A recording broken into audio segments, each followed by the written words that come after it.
You're watching Noir Lane. I'm your host, David. Remember, every story hides a secret, and every shadow hides a clue. Tell us what part of the world you're watching from. Subscribe and hit the like button. Join us in the mystery, and let's dive into the story. Chapter 1.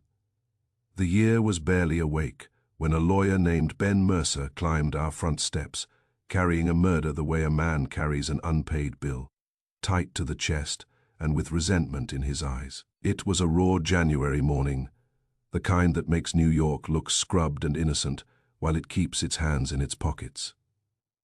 I had just finished my second cup of coffee, the one that convinces you the first one was not entirely wasted, when the doorbell rang with brisk insistence. Fritz answered, of course. Fritz always answers, because Nero Wolfe considers the front door an inconvenience, and Fritz considers it a duty. A moment later, Fritz appeared to inform me we had a visitor who looked like he had been arguing with winter and losing. Ben Mercer was in his late 30s or early 40s, narrow-faced, neatly dressed, and tired in the particular way.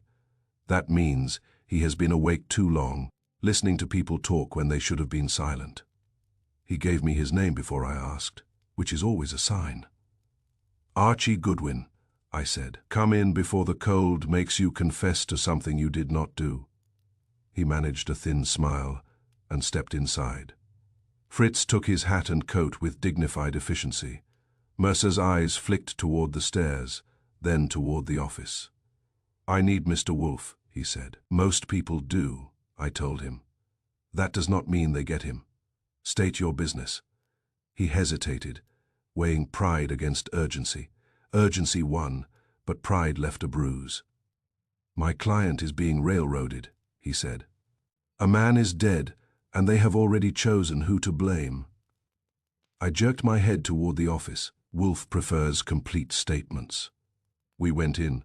Wolfe was behind his desk in his red leather chair, composed and massive, hands resting on the blotter as if they were part of the furnishings. The room smelled faintly of polished wood and good tobacco, and it always has the air of being an orderly island in a city that enjoys disorder the way some men enjoy sport. Mercer offered a card. Wolfe did not take it. He does not take cards, hands, or other men's assumptions. Benjamin Mercer, Mercer said. Attorney. I represent Mrs. Clayton Baird. Wolfe's eyes did not change. You represent a widow. A widow accused of murdering her husband, Mercer corrected. That got the room's attention. Not because Wolfe enjoys murder, but because he enjoys a problem with a hinge that squeaks. Sit, Wolfe said. Mercer sat in the red leather chair opposite the desk. I took my place at my own desk, notebook open, because murder has a way of scattering details if you do not nail them down. Mercer spoke with controlled speed, like a man who has repeated the story too many times, to people who listened only to what suited them. Clayton Baird was found shot last night in his library, he said. Rich, careful, mean with kindness. The body was discovered by the housekeeper around 10. The police arrived quickly. The hall grandfather clock had stopped at 9:17, so they stapled that time to the case as if it were a label on a file. They arrested the widow before the ink dried on the report. Wolfe emitted a sound that might have been a grunt or a judgment. Mercer went on. The house is on East 74th Street, old money, private security system. No signs of forced entry. The gun was on the floor near the body. The police say it came from a drawer in the library desk. They say Mrs. Baird was in the house. Therefore she did it. I wrote, Baird shot in library, gun from desk. Clock stopped 9:17. Widow arrested. Wolfe said, Your widow is the obvious suspect. She is obvious because the police like obvious, Mercer said. It is too tidy. Clayton Baird had enemies, business rivals, people who smiled at him while planning his downfall. Yet the police are content to say his wife snapped, shot him with his own gun, and then waited politely for handcuffs. Wolfe's eyelids lowered slightly. He has a special contempt for conclusions that arrive too easily. What evidence? Wolfe asked. They found her in the house. They claim motive, resentment, money. They say her fingerprints are on the desk drawer handle. I lifted my eyebrows. A wife's fingerprints in her own house. That is devastating. Mercer's mouth tightened. They also claim she had powder residue on her hands. Wolf's eyes narrowed. From firing the weapon. Or from handling something else, Mercer said. The police do not care. They have the widow. They have a story the public enjoys. Wolf said. Public enjoyment is irrelevant. Not to a jury, Mercer replied.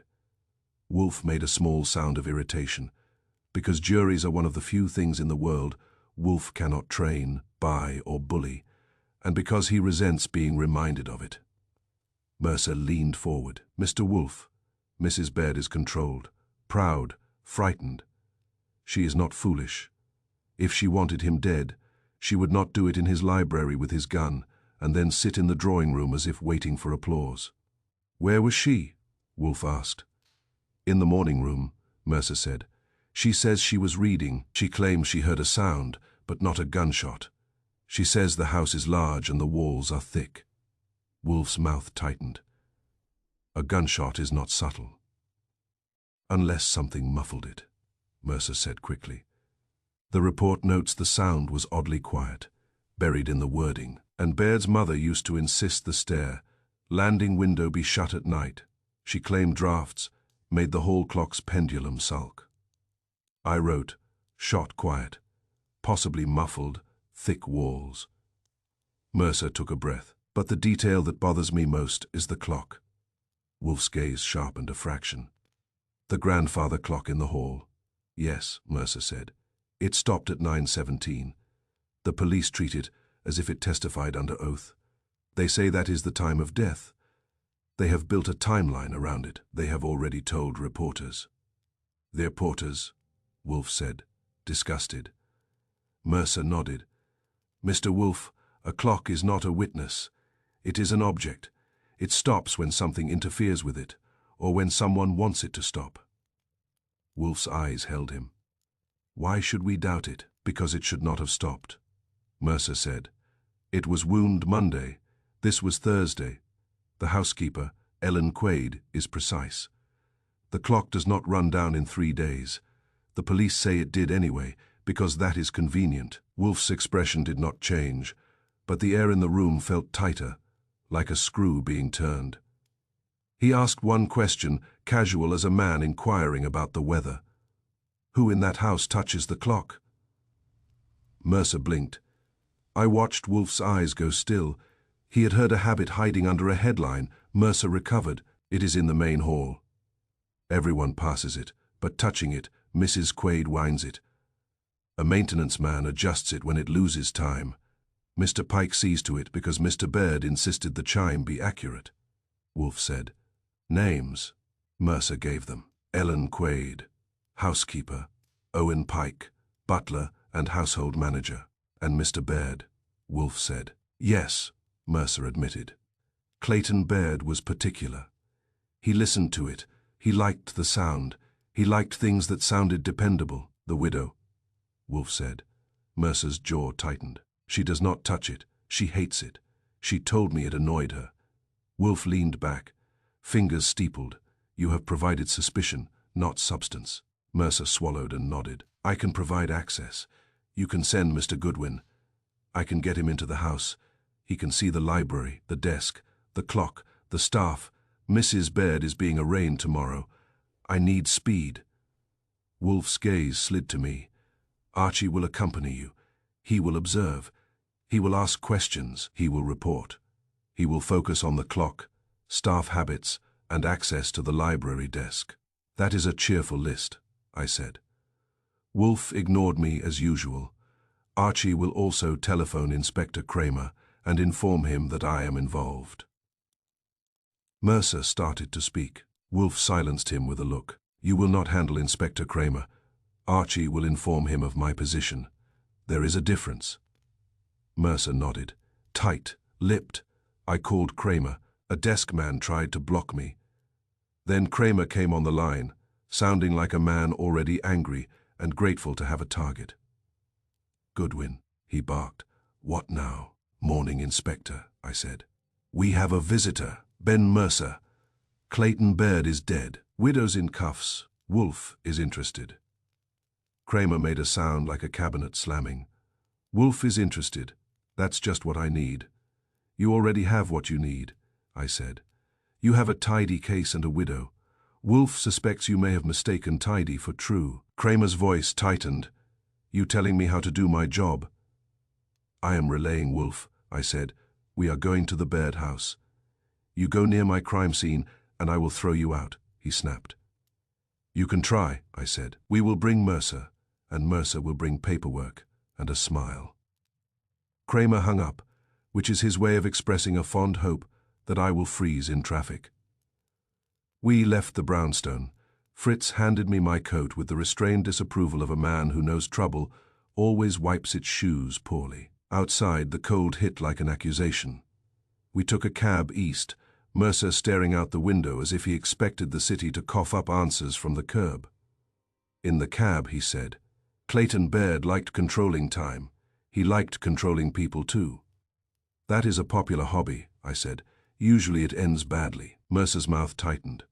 He had a new will drawn up 2 weeks ago. One that, Mercer said, included an instruction for a full audit of both the business and the household accounts. I turned my head. That is interesting, you left that out. I wanted Wolf listening before I spilled everything, Mercer said. Smart, I told him. Who did he cut off?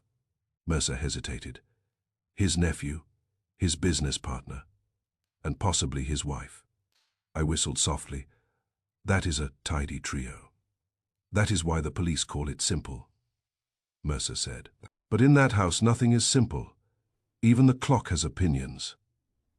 East 74th Street has buildings that look expensive and quiet, and doormen who look paid to forget faces. The Baird townhouse was tall and polished, with brass that still shone under police tape. 2 uniforms stood outside, bored and cold. A plainclothes detective recognized me and scowled, then recognized Mercer and sighed. Because lawyers add steps, we got in. A house that has been visited by police smells different. It smells like intrusion. The hall was long, the floors gleaming, and at the far end stood the grandfather clock, tall, dark wood with a glass face and a brass pendulum frozen mid-swing. The hands were stopped. 9:17. I stood there looking at it and felt the case tighten in my mind, not because the time was precise, but because it was displayed like a trophy. Mercer said quietly, There it is. I nodded. Yeah. From deeper in the house a woman's voice rose, sharp and controlled, speaking to someone unseen. I did not kill him, she said, but I will not beg you to believe it. Mercer stiffened. That's her. I looked toward the sound, and the clock sat there with its hands pinned at 9:17, like a lie that wanted admiration. I took 1 step forward. The clock chimed. Fain it chimed once, low and wrong, like a throat clearing in the dark. The strike half caught, as if someone had recently touched the stop. Lever inside the case, the hands did not move. Mercer went pale. I felt the hair at the back of my neck tighten because clocks do not clear their throats unless someone has been touching them. And somewhere in that house, someone had just announced that the clock was not finished talking. Chapter 2 at the Baird townhouse. The air smelled of money and old furniture trying to outlive its owners. You could feel the weight of it in the carpets, in the dark wood that had been polished, so often it looked exhausted, and in the hush that clung to the walls like a family secret. A uniform took our names again, as if writing them down could keep trouble from multiplying. Mercer did the lawyer routine with calm irritation. I did the Goodwin routine with a smile that suggested I was harmless, which is my favorite form of deception. Inspector Kramer was in the library when we were admitted, a big man occupying a room the way a stove occupies a kitchen, solid and unavoidable. He turned when he saw me, and his face tightened as if he had bitten into something sour. Goodwin, he growled. You got lost. I got invited, I said. It happens when lawyers are involved. Mercer said, Inspector, I represent Mrs. Baird. Kramer gave him a look that contained a whole dictionary of words he did not say. She's already represented. She's already under arrest. This is open and shut. Open and shut is what you say when you don't want to think. Mercer replied, Kramer snorted. I don't need to think. I need to file. I stepped into the library. It was the kind of room rich men build to convince themselves they have culture. Walls lined with books that had probably been read by decorators, a heavy desk near the windows. A leather chair turned slightly, as if the man who had sat in it had stood up and never sat again. Clayton Baird had been shot in that chair. The chair was gone now, along with the body, but the air still held the faint metallic bite that a shooting leaves behind, even after the cops have been stomping around with their shoes and their certainty. Kramer pointed toward the desk. Weapon came from that drawer. Widow's prints on the handle. We've got powder residue on her hands. She was in the house. Nobody else had a reason, I said. Everybody has a reason when a rich man is mean with kindness. Kramer's eyes narrowed. Keep your mouth shut. I can try, I said. I won't promise. He waved a hand at a detective. Show him what you showed me, then get him out of my way. The detective, a tired, looking fellow with the patience of a man who has heard every excuse, walked me through the obvious parts. The desk drawer, the gun's storage box, the clean spot on the rug where the gun had landed, the window facing the street, locked, the door to the hall, open. Time of death, the detective said, 9:17. I looked past him to the hall. The grandfather clock was visible through the doorway, standing there like a judge who had stopped mid-sentence. Based on the clock, I said. Based on the clock and the widow's timeline, he said. I nodded slowly. Who decided the clock was the truth? The maid says it always is, he said with a shrug. And that thing stopped at 9:17. What else do you want? Coffee and a clean city, I said.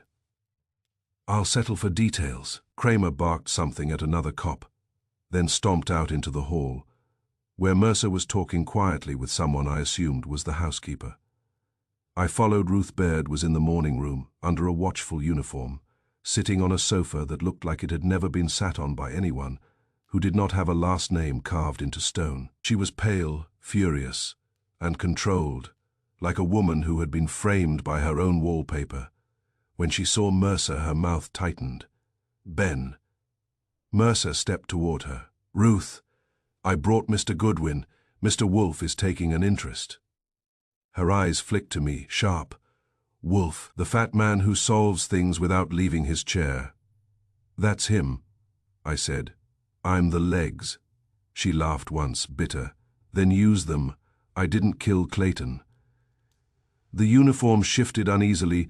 Kramer was in the doorway, listening like a man who wanted to interrupt. Ruth's gaze went to him and hardened.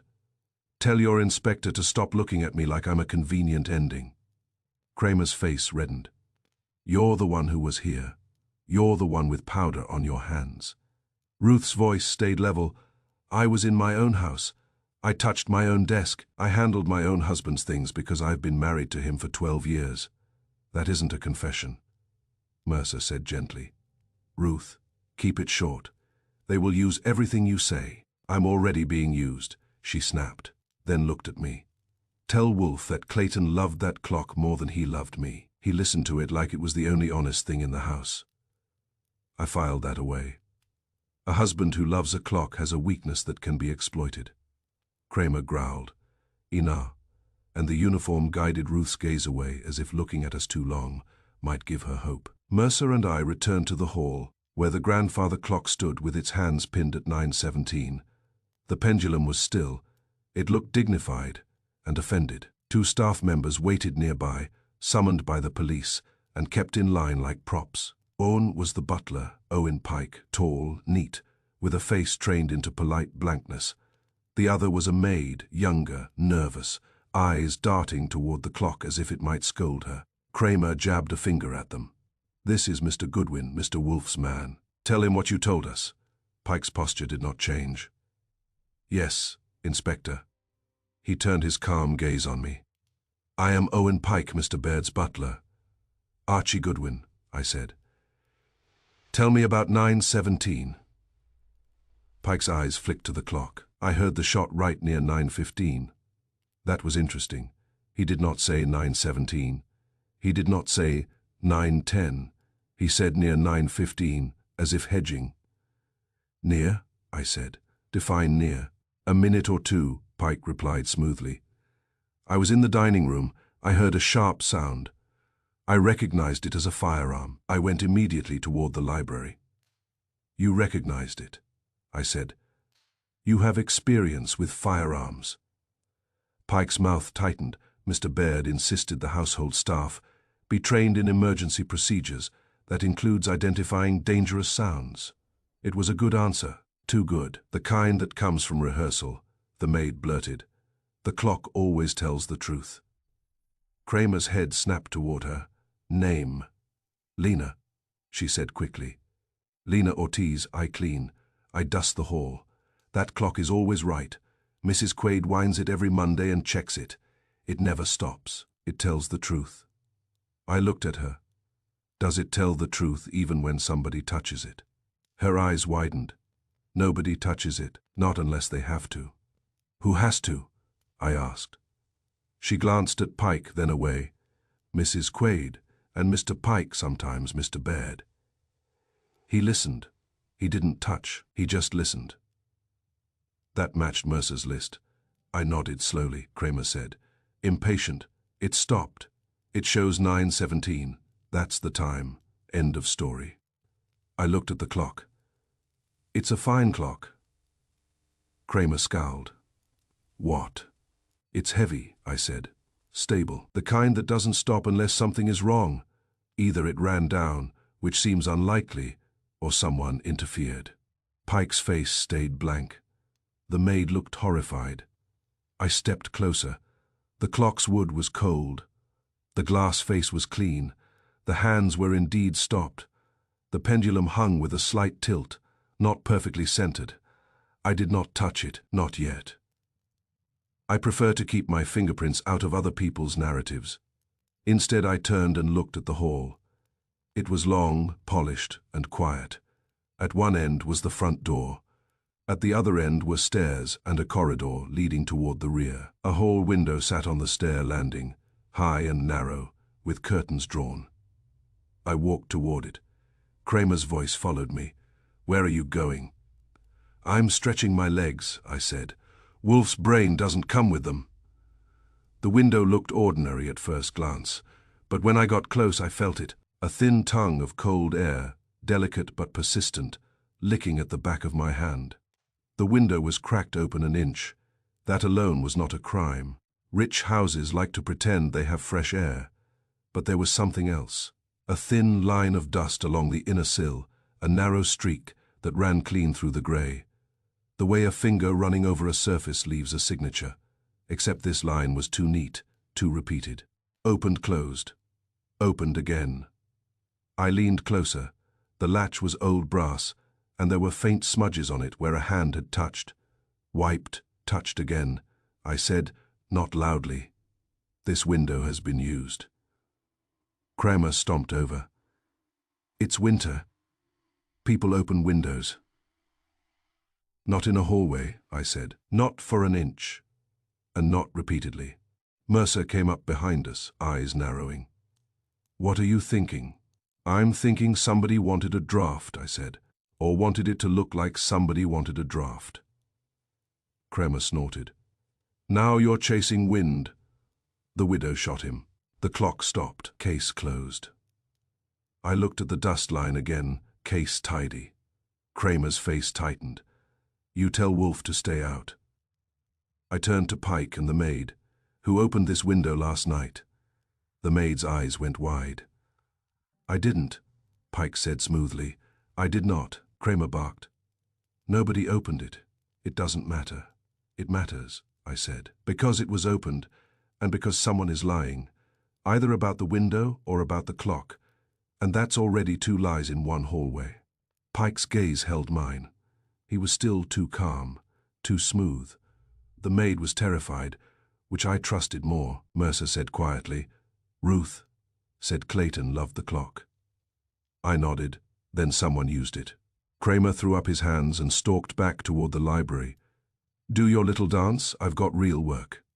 I watched him go, then turned back to the clock. It sat there, with its hands pinned at 9:17, as if time itself had been arrested along with Ruth Baird. When Mercer and I left the house an hour later, my notebook was full and my head was busy. We rode back to the brownstone in a cab that smelled of wet wool and stale cigarettes, which felt appropriate. As soon as we were in Wolf's office, Wolf looked up from his book. His eyes were alert, which told me he had not read a word. "Well," he said. I started talking.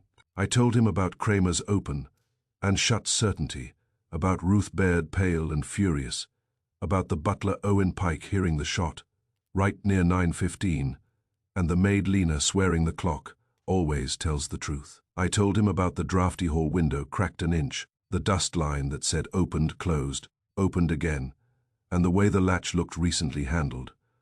Wolf listened without interrupting, which is always ominous.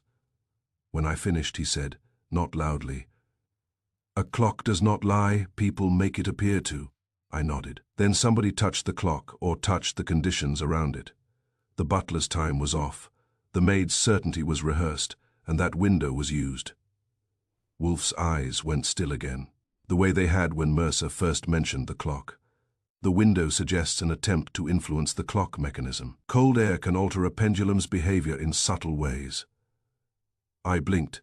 "You mean make it slow, or stop, if combined with a slight mechanical interference, an intentional nudge to the escapement," Wolf said. "Also, it can be used as a signal, or a means to justify a person's movement in the hall."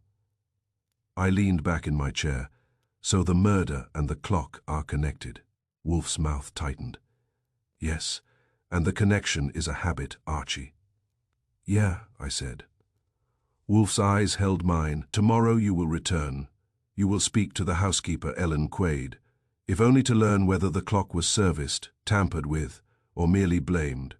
You will examine the clock case, the winding key, and the floor beneath it, and you will learn what Mr. Baird did every evening in that hall, at precisely the time the clock claims he died." That last line made my spine tighten, because it meant Wolf had already taken the clock out of the police's hands and put it into his own. I said, "And if I find out what he did, then we will know who needed the clock to stop at 9:17. In New York, morning comes whether you earn it or not." Wolf was already planning to earn it. Chapter 3, Back Home. Wolf made me replay every word, as if truth is a tune and I had missed a note. That is one of Wolf's more irritating habits. He will sit in his chair, serene and well, fed, and demand the same story again. Not because he enjoys repetition, but because he believes language leaks. A man says near, when he means not. A woman says, always, when she means until last night. A policeman says, open and shut, when he means I am tired. I had barely shrugged my coat off when Wolf's voice came from the office. "Archie." I went in. Wolf was behind his desk, of course, looking as if he had been there since the Dutch bought the island. Fritz had placed a tray at Wolf's elbow, and Wolf had the calm expression of a man whose stomach is content, and therefore whose mind is free to be offended by human behavior. "Your port," he said. I sat at my desk and opened my notebook. "The Baird house smells like old money and newer fear. Kramer says it's open and shut. Ruth Baird sits pale and furious and insists she didn't do it. The butler, Owen Pike, says he heard the shot right near 9:15, not 9:17. Near 9:15, the maid Lena Ortiz says the clock always tells the truth." Wolf's eyes narrowed slightly. "Always is a foolish word. It is also a convenient one when you want the clock to do your thinking," I said. "The grandfather clock is visible from the library doorway. Its hands are stopped at 9:17, pendulum still, wood polished, glass clean." Wolf lifted a hand. "Do not describe wood, describe deviations." I nodded. "Deviation. The hall window on the stair landing is cracked open an inch, a draft. It has a clean dust line on the sill that says opened, closed, opened again. Latch has recent smudges." Wolf's gaze sharpened. "Continue." "Second deviation," I said. "And this one may amuse you. The clock's winding key is missing. Missing now. The hook is bare at this moment, which means either someone removed it after the shooting, or it was taken during the confusion and never returned." Wolf did not blink. In the hall beside the clock, there's a small key hook, the kind you mount on the wall, so the key always lives there, I said. The hook is empty. But the hook's shadow on the wallpaper is darker than the surrounding area, like the key was hanging there until recently. The light and dust made a neat outline. Somebody took it off not long ago. Wolf's eyelids lowered. You did not tell me this earlier. I noticed it late, I admitted. Kramer was busy being pleased with himself.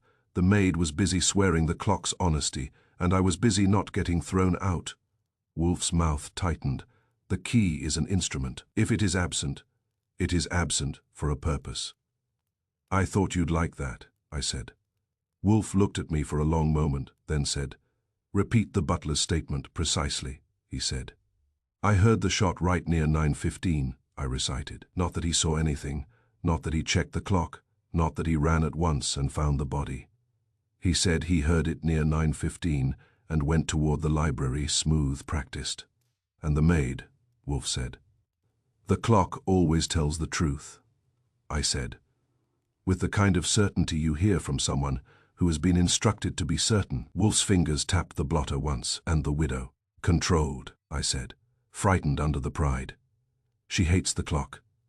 She said Clayton loved it more than he loved her. He listened to it." Wolf's eyes went still. "Yes, that is a habit." Before I could ask, Fritz appeared quietly in the doorway. "Mr. Wolf, Mr. Panzer is here." "Send him in," Wolf said. Saul Panzer entered with his usual economy. Saul can walk into a room full of tension and make it seem slightly less dangerous, simply by not reacting to it. He nodded at Wolf, nodded at me, and sat in the chair by the wall as if he had always belonged there. "You found something?" Wolf said. Saul nodded. "A fact. Clayton Baird consulted a lawyer about a new will, not Mercer. Another firm. The draft was being revised and intended to be executed soon, possibly tonight." I stared at him. "How soon is soon?" "Within days," Saul said. "But there was a meeting yesterday. That suggests urgency. Baird had reason to make changes quickly." Wolf's expression did not shift, but his voice hardened by a fraction. Who was being cut off? Saul's gaze was steady. "I do not have the names yet, but I have the direction." The discussion involved removing a beneficiary and restricting access to a trust. I looked at Wolf. So somebody might have been cut out of the money, and they didn't want to wait for the ink to dry. Wolf grunted. "Or they wanted the ink never to dry." Saul added, "It is consistent with Mercer's comment in the cab. Baird was not a sentimental man. His generosity was selective, and lately it had become more selective." Wolf nodded once. "Continue." Saul's eyes moved briefly to me, then back to Wolf. "There is another point. Baird had a habit of punctuality that affected the household. Several staff members indicated that Baird disliked any schedule failure. Dinner, appointments, deliveries. He had routines."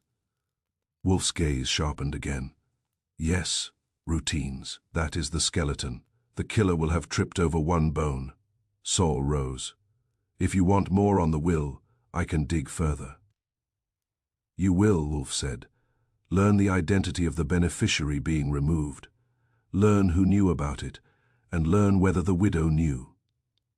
Saul nodded, then left as quietly as he came. For a moment the office was quiet, except for the soft sound of the city through the front windows and the faint comforting activity of Fritz downstairs. Wolf's world always contains an undercurrent of order, even when murder keeps knocking on the door. Wolf looked at me. "You will return tomorrow?"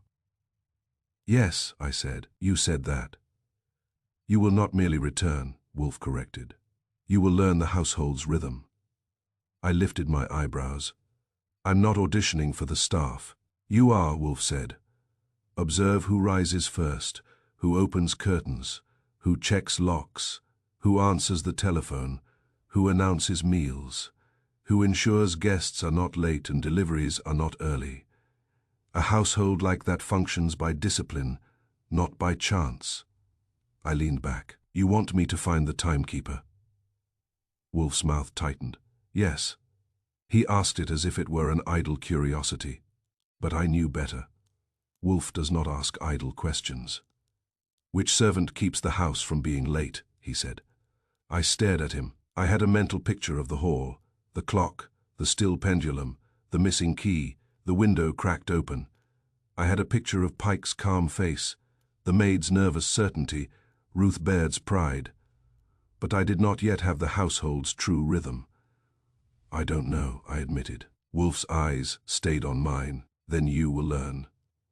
He leaned back, fingers steepled, and for an instant he looked like the largest, calmest spider in Manhattan, satisfied that the web had been placed correctly. Because they believe routines belong to others, they do not. They belong to the house, and the house keeps accounts. I nodded slowly. Clock, key, window routine, and a will change. Wolf's gaze flicked to the door as if he could see through walls, and the person who touched the clock. I said, "Kramer thinks the clock is a witness. You think it's a prop." Wolf's mouth compressed. "A clock is not a witness.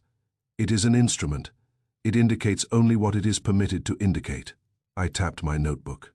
If the key is missing, someone needed control, either to stop it, start it, or set it to 9:17. Wolf nodded once. Or to prevent someone else from correcting it. That thought settled unpleasantly. If the clock chimed once when I approached, low and wrong, it meant it had not died naturally. It had been interfered with, and perhaps not finished with its role. I stood. All right, tomorrow, I learn the rhythm, who winds it, who guards it, who hates it, who needs it, and I find Ellen Quaid. Wolf's eyes remained still. "Yes, and Archie, yeah." He said it softly, and that made it more dangerous. "Do not underestimate the butler." "I wasn't," I said. "He's too smooth for a man who merely opens doors." Wolf's mouth tightened. "Exactly." I left the office to find Fritz, because Fritz is the only man in the house who can restore my faith in order with a plate. As I reached the hall, the doorbell rang again. Fritz was already moving toward it. But I got there first and opened the door. A young man stood on the stoop, breathing hard, cheeks red from the cold. He held an envelope, as if it were a summons. "Mr. Goodwin," he blurted, "this is for Mr. Wolf, from the Baird house." I took the envelope. The seal was unbroken. The paper was expensive. "What is it?" I asked. He swallowed. "They said it's urgent. They said the clock started again." I stood there with the envelope in my hand, the cold air pushing at my collar, and behind me I could feel Wolf's presence in the doorway without even turning. The year was still barely awake, and already the dead man's house was trying to change the time. Chapter 4. I cornered Owen Pike in the pantry, where men like him store their secrets next to the good china. It took timing, which felt appropriate. The Baird townhouse moved on rails that morning, the kind of rails laid down by money and reinforced by fear. Even after a murder, the house wanted to pretend it still had manners. Curtains were drawn with care. Silver clinked softly. Voices stayed low. The clocks, at least outwardly, were expected to behave. Inspector Kramer had not improved overnight. He had simply redistributed his irritation. "You again," he said when I showed up with Mercer and the authority of a signed paper. "I told you to stay out of my way." "I took it as advice," I said. "I don't always follow advice." Kramer pointed at me like a man pointing at a stain. "Don't touch anything." "I'm not built for touching," I told him. "I'm built for asking." He snorted and went back to being busy, which for Kramer means walking from room to room loudly enough to remind everyone he is the law. Mercer peeled off to see Ruth Baird with her attorney, and I did what Wolf told me to do. I listened to the house. It had a rhythm, and not one of the staff would have described it as rhythm, because to them it was simply survival. The bell schedule, the meal schedule, the exact minute the hall lights went down, the exact moment Mrs. Quaid checked the front latch, the exact place the newspaper was placed. The house did not tolerate improvisation, which meant the murderer had either understood that or stumbled. I watched Mrs. Quaid in the hall, her hands moving with crisp economy as she gave instructions. She was in her late 50s, grey hair pinned tight, eyes sharp enough to slice bread. She looked as if she had been hired by Baird's mother and never forgiven the world for it. The maid, Lena Ortiz, moved behind her like a shadow, eager to please and terrified of displeasing. She kept glancing at the grandfather clock, as if it might start talking again. The clock had been restarted. The hands now moved. It chimed the quarter hour, and it did so with a stubborn dignity that made me want to apologize to it for what people do to objects. I didn't apologize. I watched. The key hook beside the clock was still empty. The shadow on the wallpaper was still darker. Someone had removed the winding key, and no one had replaced it. That told me the removal was not an accident. In a house that likes things in their places, missing objects have meaning. I waited until the staff shifted into their mid-morning tasks. When the house thinks it has settled into routine, that is when people are most careless because they believe they are protected by habit. I found Pike in the pantry. The pantry was not merely a pantry. In a house like that, the pantry is a small museum. Shelves lined with china that had never met a dishwasher. Silver trays polished to within an inch of their lives, crystal arranged like a threat. The air smelled faintly of lemon and starch and wealth. Pike stood at a counter checking a list, pen moving with precise strokes. He looked as if he belonged there, which meant he was dangerous. Men who look as if they belong anywhere can also leave no footprint. "Owen Pike," I said. He did not jump. He turned with calm politeness. "Mr. Goodwin." "I hoped you'd be here," I said. "It's private." His eyes flicked to the doorway, then back. "If this concerns the police, you should speak to Inspector Kramer." "I'm speaking to you," I said. "The police don't like clocks. Wolf does." Pike's mouth tightened slightly. "The clock is functioning." "The clock is doing something," I corrected. Functioning implies honesty. His eyes cooled. "What do you want?" "I want your routines," I said. "The real ones, the forgotten ones, the ones the maid recites, like prayer but doesn't understand." Pike hesitated just a fraction, then said smoothly, "Our routines are ordinary. Breakfast at 8, dinner at 7, house secured at 10. "Not those," I said. "The ones nobody would mention unless asked because they feel silly, like touching a clock every night." Pike's face stayed composed, but I saw his throat move. "A swallow, a beat. You said, who touches the clock?" he said carefully. "The housekeeper winds it on Mondays." "That's maintenance," I said, "not ritual. Try again." He kept his gaze on mine. "There is no ritual." I smiled. "You're a good liar." "Pike, that's a compliment. But I've met better. Tell me about Baird's mother." That landed. Pike's posture did not change, but something in his eyes hardened. His politeness became thinner. "Mrs. Baird's mother is dead," he said. "Dead women can still run houses," I replied, "especially in families with money."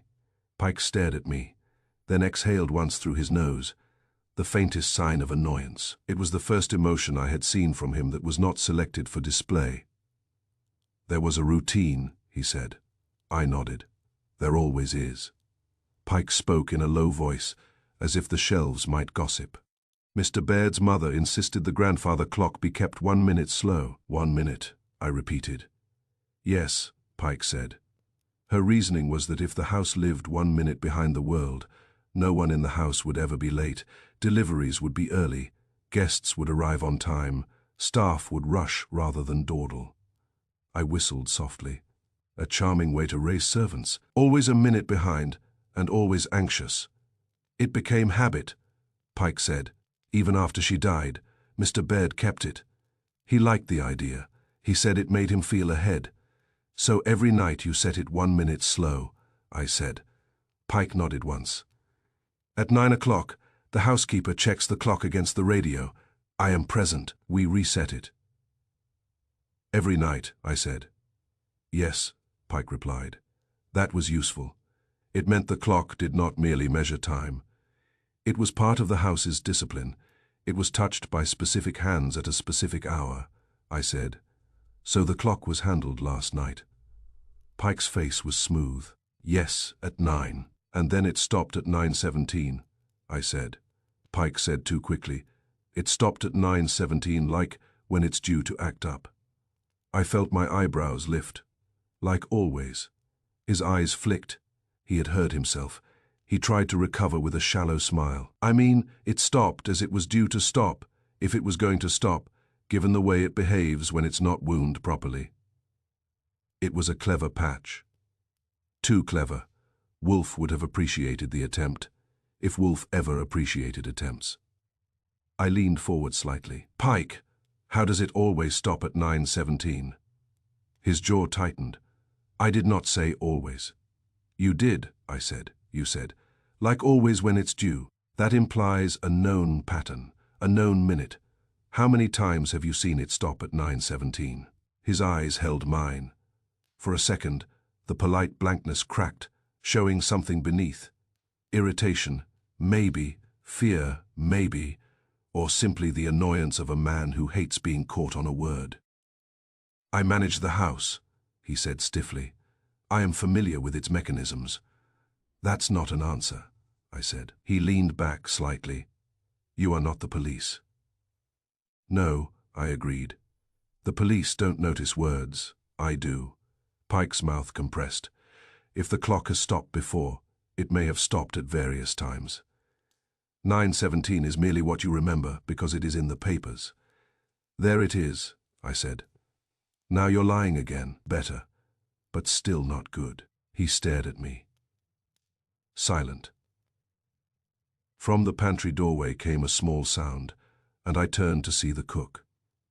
The cook was a thick, armed woman named Mabel Trent, late 40s, hair net, eyes that missed nothing. She stood with a tray in her hands, and an expression that said she had been listening long enough to decide she didn't like the taste. I don't know what you're poking at, she said, but you're poking the right place. Pike's eyes snapped to her. Mabel. She ignored his tone.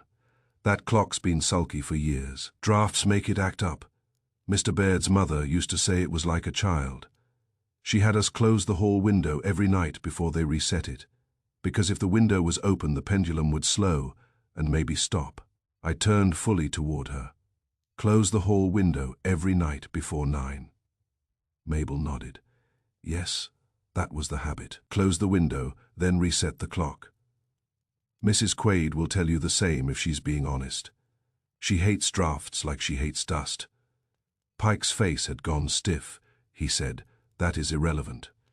It's not irrelevant, I said, because my brain was already connecting the pieces. That window was cracked open when the police arrived. Mabel's eyes narrowed. It was. Pike's jaw clenched, I said.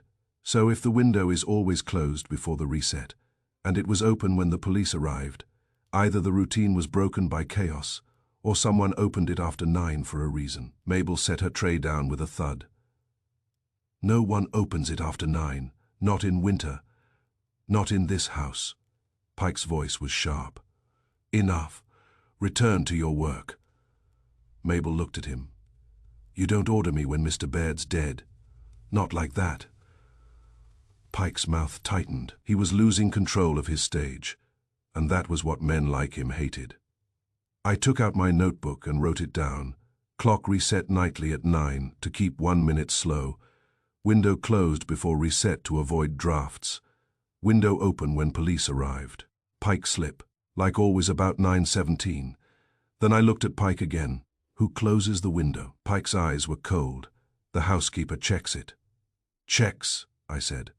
Does she close it herself, or does she assign it? He hesitated. A fraction. That fraction was worth money, Mabel answered instead. Sometimes it's Pike. If he's already in the hall, he does it. He likes everything neat. Pike's gaze flicked to her, warning.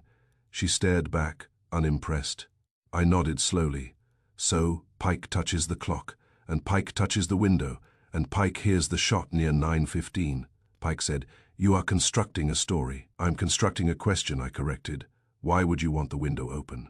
He said, I did not open it. Mabel snorted. Then who did? The ghost of Mrs. Baird's mother. That made me smile despite myself. Pike's face remained controlled, but his eyes had tightened. He was angry now, which meant he was less careful, I said. If you close the window every night before resetting the clock, then the open window is a signal. A draft can slow a pendulum. It can also be used to justify why the clock stopped. And if the clock was stopped deliberately, the window makes it look natural. Pike's voice was cool. You are not qualified to speak about pendulums. No, I said, but Wolf is, and Wolf will like this. Pike's eyes flicked once toward the hall, toward the clock, toward the empty hook, then back to me. You are wasting time, he said. That's funny, I replied. In a house obsessed with not being late, everyone suddenly wants to waste time. I left him there because you don't wring a man like Pike dry in one session. You let him sit with the idea that you noticed his slip. Slips bother men like him. They replay them in their heads the way Wolf replays my reports. I found Mrs. Quaid next and asked about the routine. She tried to deny it at first, stiffly, then admitted it when I told her Pike already had. Yes, she said, offended, 1 minute slow. Mrs. Baird's mother insisted. Mr. Baird kept it. At 9 each night, I check it against the radio, and Mr. Pike stands there like a statue. And the window, I said. She sniffed. Always closed. Drafts make the pendulum misbehave. And last night, I said, was it closed? Her mouth tightened. Yes, but it was open when I arrived yesterday, I said. Open, closed. Opened again, dust line. She stared at me, and for the first time I saw uncertainty crack her discipline. Then someone opened it after 9. Or before the police arrived, I said. Her eyes sharpened. No one would, not without being told. That's the point, I said. Who can tell? She swallowed. Mr. Pike. I went back to the hall and stood facing the clock. It ticked, now steady. The pendulum swung. The hands marched forward as if nothing had happened. But the key hook was empty, and the house's ritual, the one minute slow habit, meant the clock did not simply measure time. It marked obedience. It marked who controlled the hall at 9 o'clock. It marked who had permission to be the house's keeper of lateness. That made the stop time of 9:17 feel less like evidence and more like staging. I took out my phone and called Wolf from the hall, because I wanted him to hear the rhythm while I was standing in it. When he answered, I said, I found your timekeeper. Wolf's voice was calm. Proceed. Every night at 9 they reset the grandfather clock 1 minute slow, I said. Old habit from Baird's mother. They do it so the house is never late. Quaid checks it against the radio. Pike stands there. Also, the hall window is always closed before the reset, because drafts make the pendulum slow or stop. The cook says it. Quaid confirms it. That window was cracked open when the police arrived. Wolf was silent a beat, then said, and Mr. Pike. Pike slipped, I said. He said too fast. It stopped at 9:17 like always when it's due. I caught the word. How does he know it always stops at 9:17? Wolf's voice sharpened slightly. He knows because he has caused it, or because he has observed it caused. I stared at the clock's face. Either way, time is staged. Yes, Wolf said. And now we have the hour when the house is handled, 9 o'clock. That is the hinge. The murder is hanging from it. I looked down the hall toward the library door, and the house felt less like a home and more like a machine that someone had tampered with. The clock ticked steadily, and for the first time, I was sure it was not telling the police the truth. It was telling the truth Wolf needed. Chapter 5, Nero Wolf refused dinner until I gave him the household chart.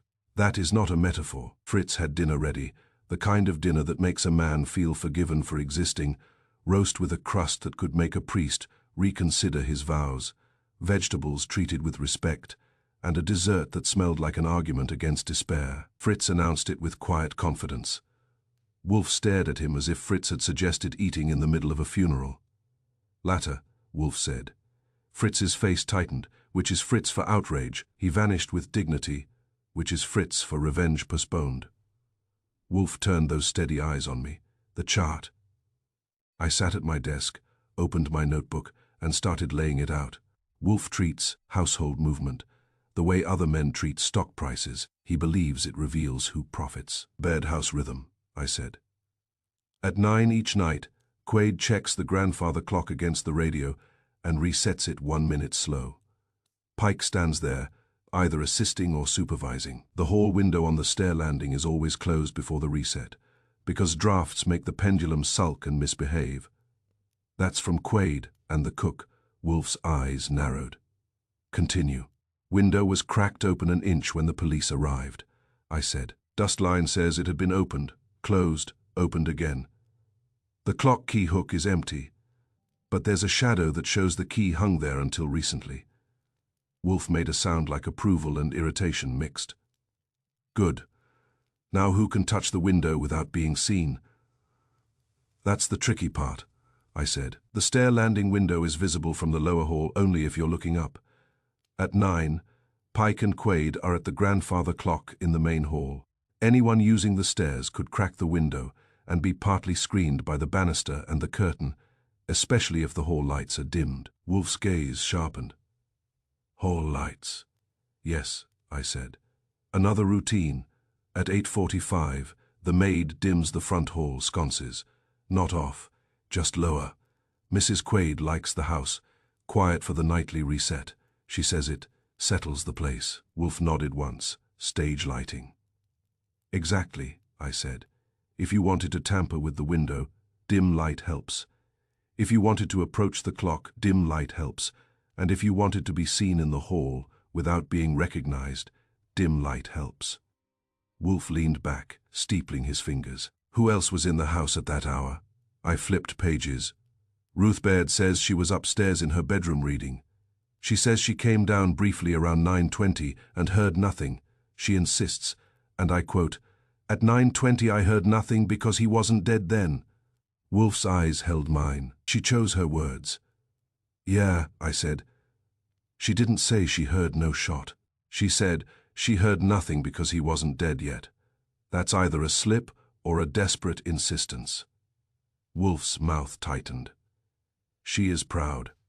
Pride makes people speak in absolutes. I nodded, also in the house at the time. Owen Pike, butler, in the hall at 9. Ellen Quaid, housekeeper, with him Lena Ortiz, maid, dimmed lights at 8:45. And then went to the back corridor to polish silver. Mabel Trent, cook, was in the kitchen, says she heard nothing until the commotion later. Wolf's eyes narrowed, and the men with motives. Here we go, I said.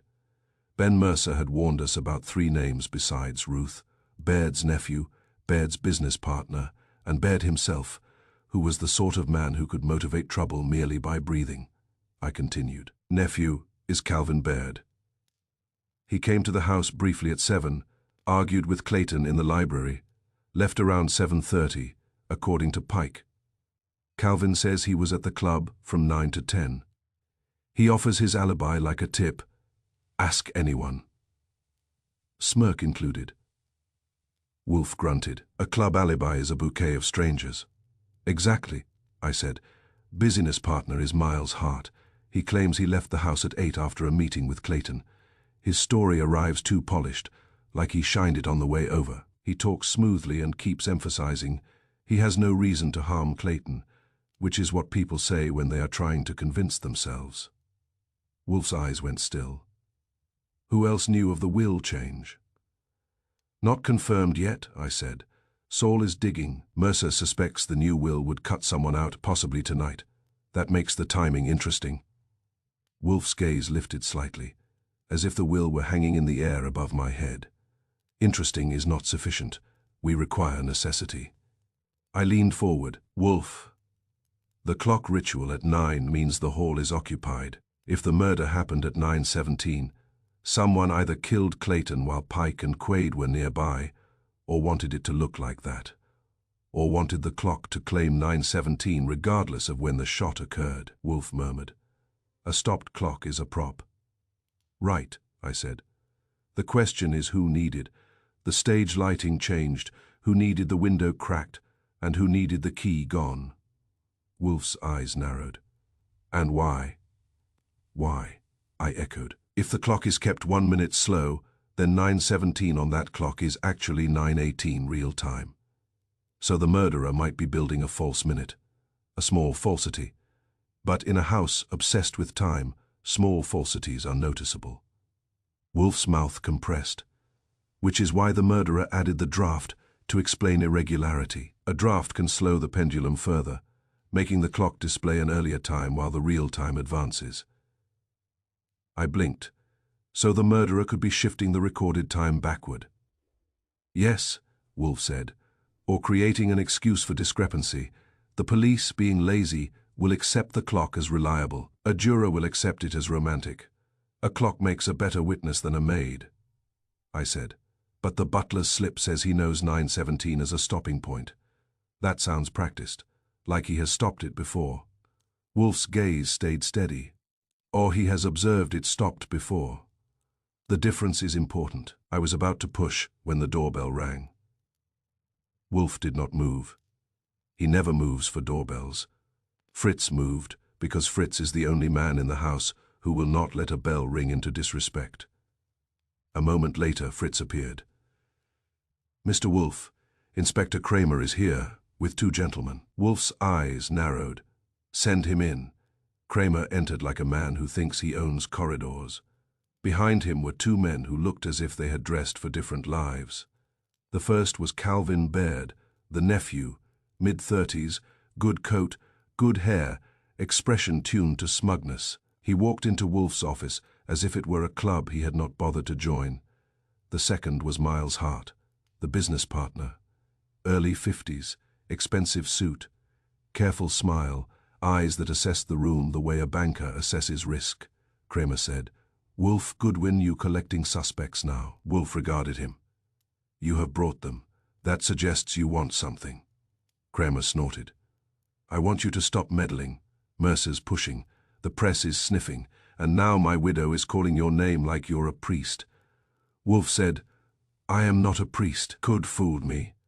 Calvin Baird said with a smirk, sitting there like you hear confessions.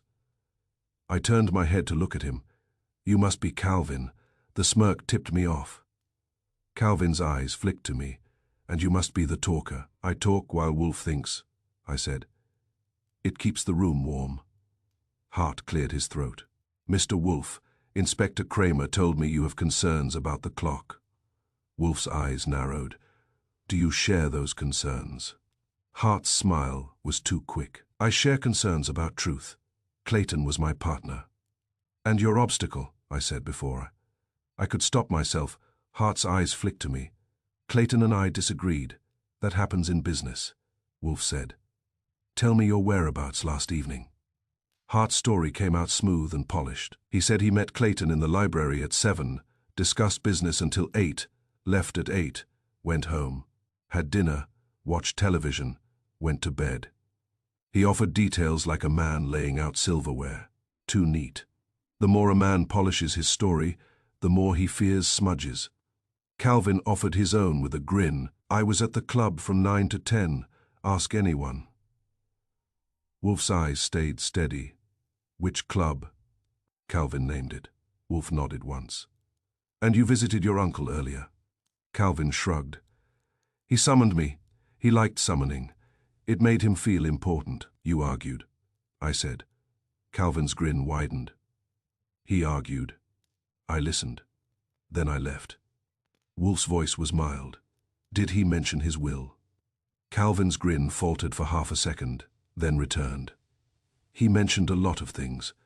He liked threats dressed as conversation. Wolf watched him, patient. Answer. Calvin shrugged again, but now it looked practiced. He said he was tired of parasites. I said, and you felt personally addressed. Calvin's eyes flashed. I felt amused. Hart spoke quickly. Clayton did tell me he was changing his will. He said he was simplifying his affairs. Wolf's eyes narrowed. Did he say who was being removed? Hart hesitated. Just a beat. Number he did not. Calvin's smirk returned. He didn't tell me either. He enjoyed secrecy. He thought it made him powerful. Wolf leaned back slightly. Inspector Kramer, you believe this case is open and shut? Kramer growled. It is widow had motive. Widow had access. Widow had residue. I don't need your clock tricks. Wolf's gaze turned cold. A stopped clock is a prop. The question is, who needed the stage lighting changed? Kramer stared. What stage lighting? Wolf did not answer him directly. He turned to Calvin. Mr. Baird, do you know why the hall lights are dimmed at 8:45 every evening? Calvin blinked. Because old people like gloom. Wolf's eyes narrowed. Incorrect. It is part of a routine connected to the clock. Do you know that routine? Calvin shrugged, but this time his shrug looked less confident. I don't live there. Wolf turned to Hart. Mr. Hart. Hart swallowed. I am not familiar with their household rituals. Wolf's eyes shifted to Kramer. And you, Inspector, are not familiar with them because you have not asked. Kramer's face reddened. I've got a dead man. I've got evidence. I've got a suspect. Wolf's voice stayed calm. You have a stage, and you have chosen your villain before you have examined the scenery. Kramer glared at him, then at me, then at Mercer's empty chair, as if blaming lawyers for the existence of furniture. You got something. Say it. Wolf's eyes stayed steady. I have something. I will say it when I have completed it. Calvin laughed. That's convenient. Wolf's gaze turned to him. Convenience is your specialty, Mr. Baird. That is why your alibi is a club full of witnesses who do not care. Calvin's smile thinned. You can verify it. I will, Wolf said. Hart's voice tightened. Mr. Wolf, this is absurd. You are implying the time is wrong. Wolf nodded once. Yes. Hart frowned. The clock stopped at 9:17. Wolf's eyes narrowed. The clock displays 9:17. That is different. Kramer barked. Enough. I'm not letting you confuse this. Wolf's gaze was cold.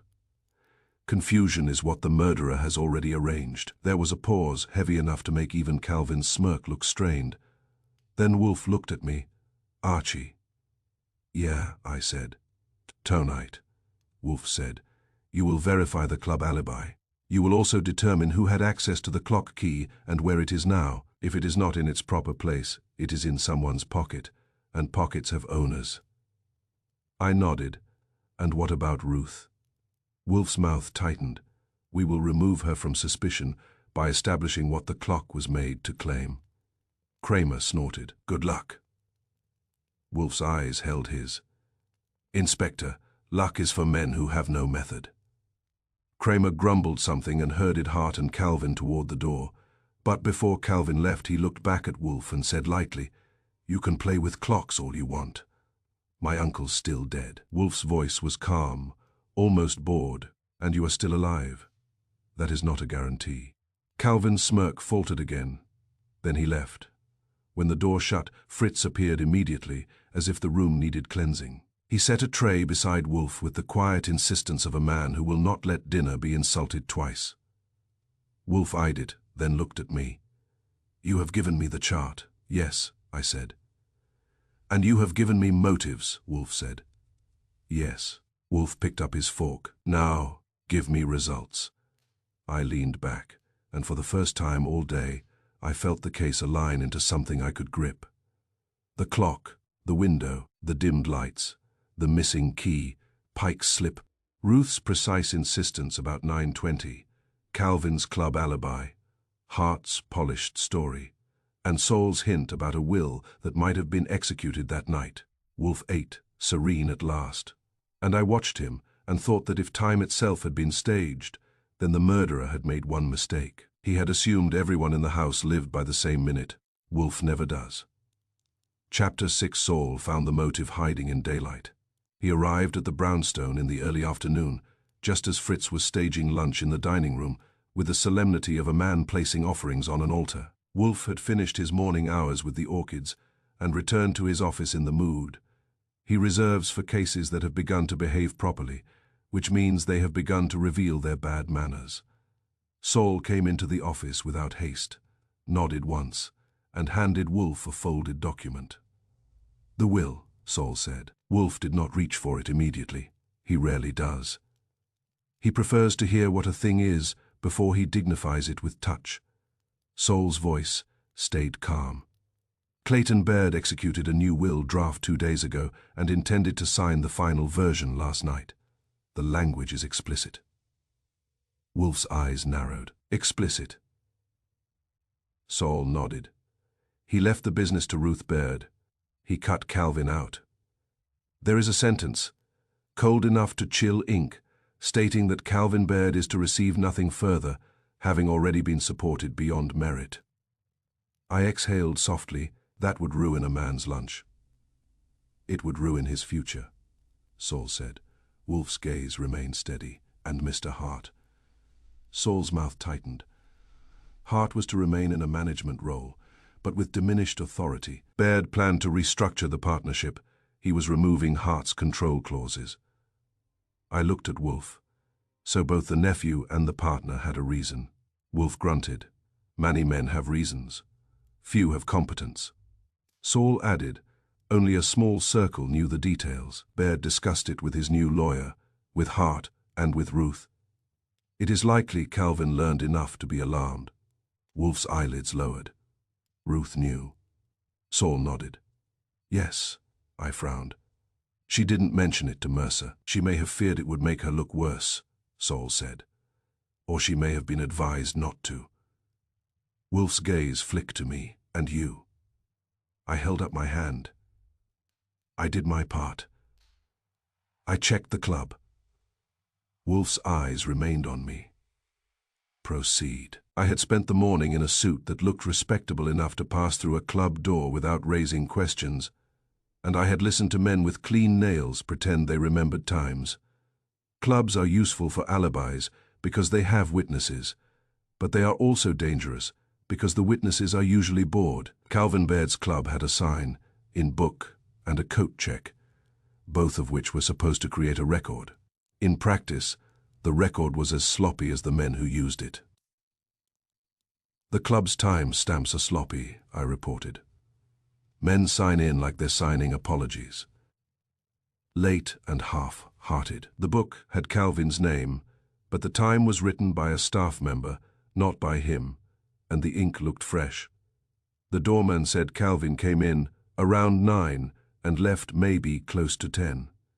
Around maybe Calvin claimed his coat check ticket was missing. Convenient. Very, I said. Calvin also spent a good portion of the time in the back room where the staff does not watch closely. He could have slipped out the side entrance. The club has a side door that opens onto an alley. The doorman admitted it is used by members who don't want to be seen. Wolf nodded once. So the alibi is porous. Like cheap socks, I said. It keeps your feet covered until you step in a puddle. Wolf's eyes shifted to Saul. And Mr. Hart. Saul said, Hart's schedule places him away from the house after 8, but his car was seen near the townhouse later. A building attendant noted a familiar sedan in the block around 9:30. Not definitive, but suggestive. I scratched a note. So Hart's polished story has scuffs. Wolf's eyes narrowed. Now the clock. I leaned forward. That's where the maid comes in. Wolf's expression remained still. He waited. I said, Lena Ortiz came to see me, not the police. Me. She is terrified. She says she didn't reset the clock last night because Owen Pike told her, leave it, Mr. Baird wants it exact today. Yes, I said. That's the first time anyone in that house used the word exact in connection with the clock. The old house rule was always 1 minute slow. Every night at 9 they reset it to remain slow. It was a point of discipline. It was never exact by design. Wolf nodded once. It was tiny but satisfied. Wolf likes fractures in routine. They are louder than gunshots if you know what to listen for, Saul said. The maid is credible, mostly because she is scared, I said. People lie when they're scared, but they also confess when they can't hold it anymore. She says Pike told her that, and she obeyed because she always obeys Pike. Wolf's mouth tightened. So, Pike deliberately broke the habit. I hesitated, or claimed Baird wanted it broken. He would not request its abolition on a day when he was preparing to sign a will that would make 2 men furious. I nodded. That's what hit me. If Baird was planning to execute the final version last night, he would want everything in his house under his control. That includes the clock. He would not suddenly say, "Make it exact." Wolf's voice was calm, unless he wished to create a dramatic gesture. Baird liked drama, I said, but not chaos, and changing the clock rule would create questions. Wolf nodded, once again, small and precise. So someone broke the habit deliberately, and everyone ignored the fracture. The words settled in the office like a weight, I said, which means the clock showing 9:17 is not merely a stopped time, it's a chosen time. Wolf's eyes held mine. Yes, someone decided that on this night, the clock should align with the world, or appear to. That decision was made to assist a narrative, Saul said. To assist the narrative that the clock was accurate. Wolf's gaze narrowed. To assist the narrative that the clock was telling truth. I sat back, and if the clock was exact last night, then 9:17 was real 9:17. No 1 minute slow. That changes everything. It changes the relationship between the clock's display and the household's expectations, Wolf corrected. It changes which statements become lies. I thought of Pike's slip, the way he had said, "Like always when it's due." I thought of Quade's insistence the window was closed. I thought of Ruth's statement about 9:20. Ruth said, I murmured. At 9:20 she heard nothing because he wasn't dead then. Wolf's eyes remained steady. Yes, if she believed the clock was 1 minute slow, then her 9:20 could be 9:21, I said, or her statement was based on the usual household minute, not the real minute. Wolf's mouth tightened. Exactly. I blinked. You just said exactly. Wolf's eyes flicked to me with irritation. Do not be childish. I grinned briefly. Sorry, but that word is poisoned in this case now. Wolf leaned back. We have motive. We have a broken habit. We have a missing key. We have a window opened contrary to routine. We have a butler who supervises routine.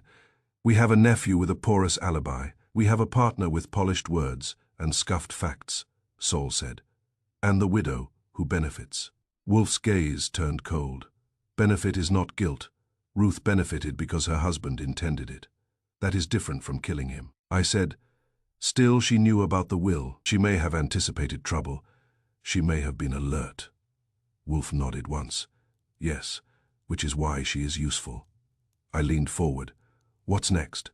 Wolf's eyes narrowed. We will call them here. I groaned. You want the whole cast in the office. I want the principal actors. Wolf said. We will not chase them in their corridors. We will bring them into mine. Saul rose. I can assist with invitations. Wolf nodded. Do so. Also obtain a certified copy of that will draft and a statement from the lawyer who prepared it. Saul nodded and left. Wolf's gaze shifted to me. Archie, you will return to the Baird house once more. I sighed. For what?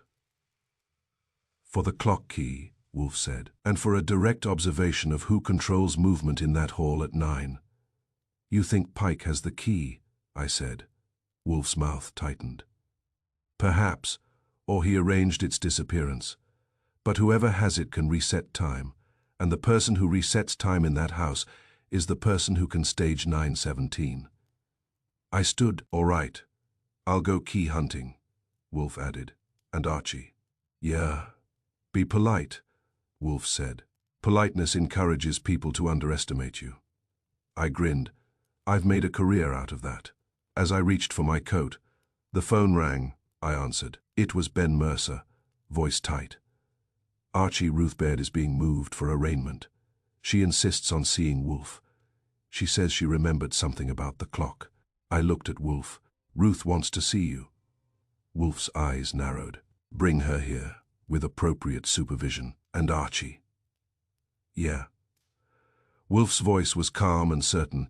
Time is no longer a detail, it is the weapon. I hung up and felt the case tighten again, not into confusion, but into a shape that had edges.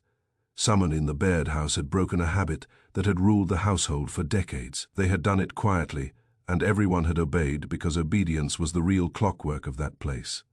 Now Wolf intended to make that obedience talk. Chapter 7. I tested the clock like it was a suspect, which is to say I treated it with more respect than Inspector Kramer had. Kramer was still barking around the Baird townhouse when I arrived, and the house was still trying to pretend it was merely inconvenienced. Police presence does that to rich houses. They react the way a lady reacts to mud on her hem, offended and determined to have it scrubbed before anyone notices. "Goodwin," Kramer growled when he saw me, "you're persistent." "I'm paid to be," I said. "You should try it sometime." He pointed at the hall. "Don't touch anything." "I don't touch," I said. "I observe." He snorted and turned away. Kramer considers observation a hobby for men who have time, which is ironic in a case with a clock in the starring role. The grandfather clock was in the hall, ticking now, pendulum swinging with that steady confidence clocks adopt when they believe they have fooled everyone. The key hook was still beside it, and the shadow on the wallpaper was still darker than its surroundings, a silent reminder that something had been there, and was not anymore. Mrs. Quaid was in the hall, lips tight, giving instructions to Lena in a whisper. Lena looked as if she expected the walls to accuse her. I nodded to them, polite enough to make them feel I was harmless. Then I walked up to the stair landing window because you don't test a clock by staring at its face. You test it by changing its world. The window was closed now. Of course it was. In that house, the first thing they do after chaos is restore the appearance of obedience. I put my hand near the frame and felt no draft. The latch sat properly. The dust line on the sill still showed its history, though because dust does not forget. I looked down the hall. No one was paying attention to me. That told me I was in the right place. I cracked the window open an inch. Cold air slipped in immediately, sharp and thin. It didn't roar. It didn't announce itself.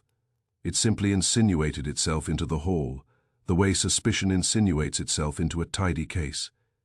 I watched the pendulum from the landing, head angled to see it through the rail. At first it swung normally. Then, slowly, it began to falter. Not dramatically, not like a pendulum collapsing in shame, but with a faint hesitation at the end of its arc, as if the clock had to decide whether it wanted to keep working. The ticking changed, barely a tiny unevenness. It reminded me of that single wrong chime I'd heard the first day, an incomplete strike that can happen when the mechanism is disturbed. The pendulum falters, or someone has been inside the case where they shouldn't be. I closed the window. The draft stopped. The pendulum steadied. I opened the window again. The pendulum faltered again, and this time faster, as if the clock remembered being manipulated and did not like the memory. I shut the window and let it latch. So Wolf had been right. Draft mattered. In a household that closes that window every night before resetting the clock, leaving it open was not an accident. It was a deliberate change of conditions. It was stage lighting adjusted by someone who understood the scene. I went back down into the hall, and as I approached the clock, I heard footsteps behind me. Mabel Trent, the cook, came out of the kitchen with her arms folded and her expression set. Mabel did not approve of police, lawyers, or clocks that misbehaved. "You're fooling with that window," she said. "I'm fooling with physics," I replied. "It's less personal," Mabel snorted.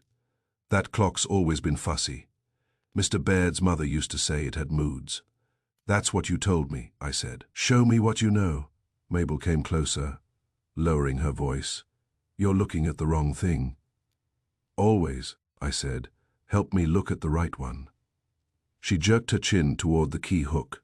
"The key, the missing key," I said. "It's not missing now," she replied, and reached into her apron pocket. I blinked. "You have it, found it," she said, "not in the hook where it belongs on the side table by the phone. Like someone set it down quick and forgot, or like someone wanted it seen." I held out my hand. Mabel did not surrender it immediately. She looked at me, as if deciding whether I deserved it. Then she dropped it into my palm. It was a heavy brass key, old and honest, The kind that looks like it has been doing its job since before anyone in the house had been born. I said, "When was it found?" "This morning," Mabel said. Mrs. Quaid was muttering. Lena was crying. Pike was ordering, and the police were stomping. I saw it and took it, because I don't trust men who order without cooking. That made me like her more. I looked at the hook. "So it should hang there?" Mabel nodded. "Always after the reset." "And who hangs it?" I asked. Mabel's eyes narrowed. "Pike." Quaid checks the time. Pike wins if it needs it, then Pike hangs the key back. "Why Pike?" I asked. Mabel's mouth twisted. "Because Baird's mother said so. She had superstitions. Old rich ladies always do." "What superstition?" I asked. Mabel leaned in slightly. "After hanging it, Pike turns the key on the hook, so it faces inward. Toward the wall," she said. "If it faced outward, time would walk out of the house and leave them late." I stared at her. "That's ridiculous." Mabel shrugged. "So is half the world. But in that house, ridiculous habits become law." I nodded slowly. "Key facing inward," Mabel said. "Last night, when the first shouting started, and before the hall filled with police boots, I saw the key. It was on the hook, but it was facing outward. Later, after people began rushing and the police took over, the hook was bare. That landed like a small, sharp stone dropped into still water." "Are you sure?" I asked. Mabel's expression hardened. "I know what I saw. I've watched Pike fuss with that key for years, turning it inward like he's tucking a child into bed. Last night it was wrong, like a crooked tie at a funeral. Nobody cared because there was a dead man upstairs." I looked at the key in my palm, then at the hook, then at the clock face. The key habit was real. It was pointless, but it was real, and that is exactly the kind of thing Wolf likes, because pointless habits are the ones people forget to fake correctly. I said, "Did Ruth know that habit?" Mabel snorted. "Ruth doesn't care about that clock except to hate it. She doesn't touch it. She doesn't watch Pike's little ceremony." "Calvin?" I asked. Mabel shook her head. "The nephew doesn't live here. He doesn't know the ghosts." "And Miles Hart?" I asked. Mabel's eyes narrowed. "Hart's been coming and going for years. He knows what Baird's mother wanted because she used to snap at him too. But whether he noticed the key habit, I don't know." I nodded. "But Pike knew." Mabel's face tightened. "Pike knew. And Quaid knows, and anyone who has been in that house long enough to learn its rules." I turned toward the hall doorway where Pike had appeared, silent, watching. His face was blank, but his eyes had sharpened. "What are you discussing?" Pike asked politely. "We're discussing keys," I said. Pike's gaze flicked to the key in my hand, then to Mabel. "The key should be in Mrs. Quaid's possession." Mabel's mouth tightened. "I found it. I kept it. If you don't like that, complain to the dead man." Pike's polite mask tightened. "Mabel, return to your duties." Mabel looked at him. "My duty is cooking, not covering." Pike's jaw clenched. I said, "Owen, you told Lena to leave the clock exact last night." Pike's eyes went cool. "Mr. Baird instructed it." "Did he?" I asked. Pike's mouth tightened. "Yes." "Then why did you say the clock stopped at 9:17 like always when it's due?" I asked. "How many times has it stopped at 9:17? Pike's gaze held mine. "You are persistent. I'm paid," I reminded him. Pike's voice stayed smooth. "The clock stopped at 9:17. That is what the police observed. Your questions are theatrics." "Their method," I said. "And here's a method question. If you always hang the key facing inward, why was it facing outward last night?" For the first time, Pike blinked slowly. Not surprise. Not confusion. A calculation. He was measuring what I knew and who had told me. Mabel said, "Flat. Because someone who doesn't know the habit touched it." Pike's gaze snapped toward her. I said, "Or because someone who knows the habit wanted it wrong. A signal, a staging, a way to make sure the clock would misbehave." Pike's mouth tightened. You are making accusations. I'm making observations, I said. Ruth didn't know the key habit. Calvin didn't know the key habit. But you did, and Quaid did, and anyone who has been in that house long enough to learn its ghosts. Pike said, I have nothing further to say. He turned and walked away with controlled steps, which told me I had hit something. Mabel watched him go, then looked at me. He's slippery. That's why Wolf doesn't chase, I said. He waits for slippery men to slide into a corner. I pocketed the key carefully. It felt heavier now, not with metal, but with meaning. Back in the cab, I called Wolf from the street, because I wanted my voice steady when I said it. Wolf has a way of making you regret sloppy delivery. When he answered, I said, I tested the clock. With the hall window open, the pendulum falters. With it shut, it runs clean. Draft matters. Wolf's voice was calm. Good, I continued. Mabel gave me the forgotten detail. After resetting, Pike always hangs the key on the hook facing inward. Superstition from Baird's mother last night. She saw the key on the hook facing outward, small wrongness. Wolf was silent a beat, then said softly, That is excellent. Ruth didn't know the key habit, I said. Calvin didn't. But Pike did. Quaid did. Anyone long enough in the house would. Wolf's voice stayed soft. We will discover who learned the habit and who pretended not to. I sat back in the cab and watched New York slide past. Grey winter light on stone, people hurrying as if time were chasing them. In the Baird house, time had been handled. Now the handlers were going to learn what Wolf does to men who think they can reset the world, like a clock. Chapter 8. Wolf summoned the household, the suspects, and Inspector Kramer to our office, like he was hosting a lecture in human weakness. That was not Wolf being theatrical. Wolf despises theatrics unless they serve logic, and even then he pretends they are an unavoidable tax. He simply believes that people tell the truth most readily when they are trapped in a room with an inconvenient audience and a man who is not impressed by their posture. By 6 o'clock, the brownstone had its familiar wartime look. Fritz moved with controlled purpose, laying out chairs, setting a tray of beer and water where Wolf could reach it without strain, and making the room smell faintly of dinner, even though Wolf had no intention of letting anyone eat in it. The orchids upstairs were safe. That is always step one. Saul Panzer stood in the corner, a quiet piece of furniture with eyes. I was at my desk with my notebook. Wolf was in his chair behind the big desk, vast and still, like a judge who had decided the evidence was tiresome, but the verdict would be satisfying. Kramer arrived first, because he enjoys being early when there is a chance to interrupt Wolf. He came in with that bulldog scowl of his and a coat that looked like it had argued with snow. Wolf, he growled, you got no business calling my witnesses here. Wolf regarded him. They are not your witnesses, Inspector. They are people. You have simply been loud near them. Kramer's jaw clenched. He looked at me. Goodwin. Inspector, I said, you are early. It suits you. It suits me to stop this circus, Kramer snapped. Wolf's voice was calm. If you wish to stop it, you should stop being wrong. Kramer's face reddened. He started to speak, then decided it would be wasted air, and sat down hard. Ben Mercer arrived next, carrying his briefcase, like it was a shield. He nodded at Wolf, nodded at me, and then stood aside as if he did not want to be mistaken for a participant. Lawyers always say they want truth. What they want is usable truth.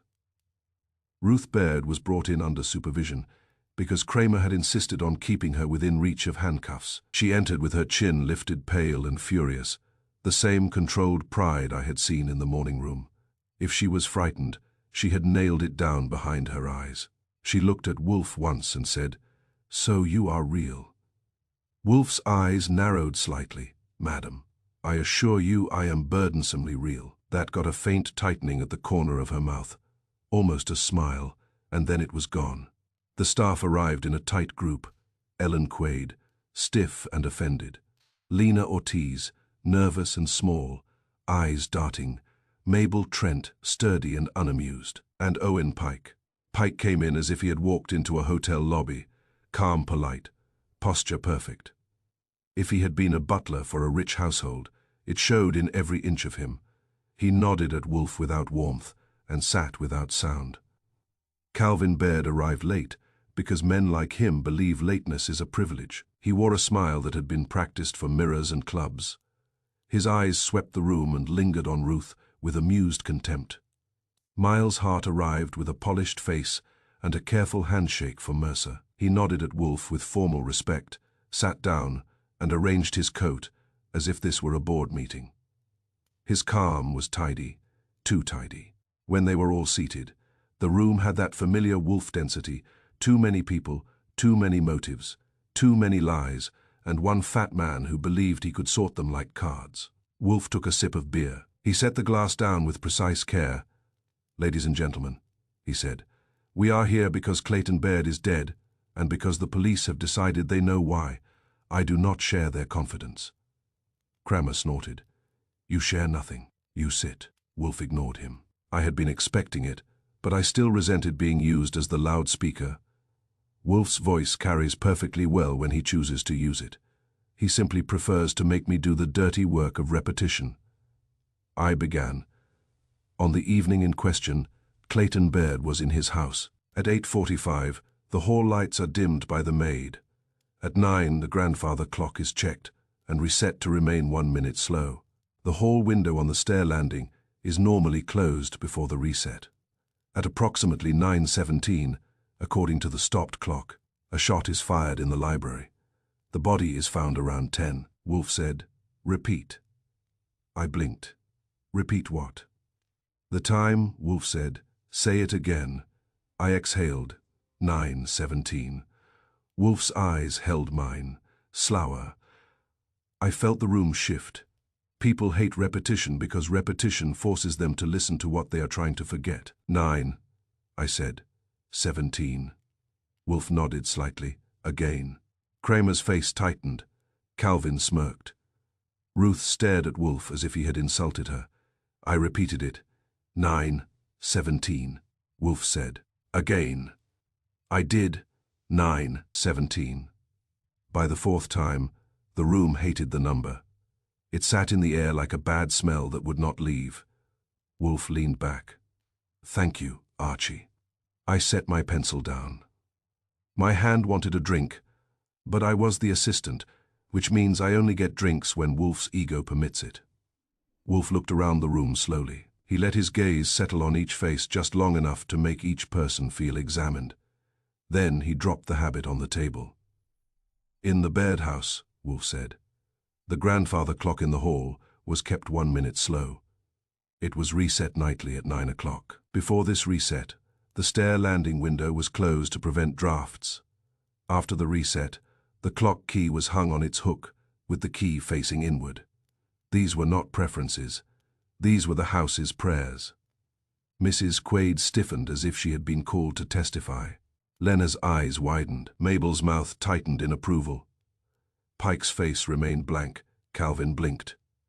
"Prayers." Wolf's eyes narrowed. "A routine repeated long enough becomes sacred. It is defended with emotion and enforced with pride. Mr. Baird's mother established this routine. Mr. Baird maintained it. The servants obeyed it." Ruth's voice was sharp. "I did not obey it. I hated that clock." Wolf nodded once. "Yes, you did not participate. That is important." Kramer barked. "Wolf, what does this have to do with the shooting?" Wolf looked at him.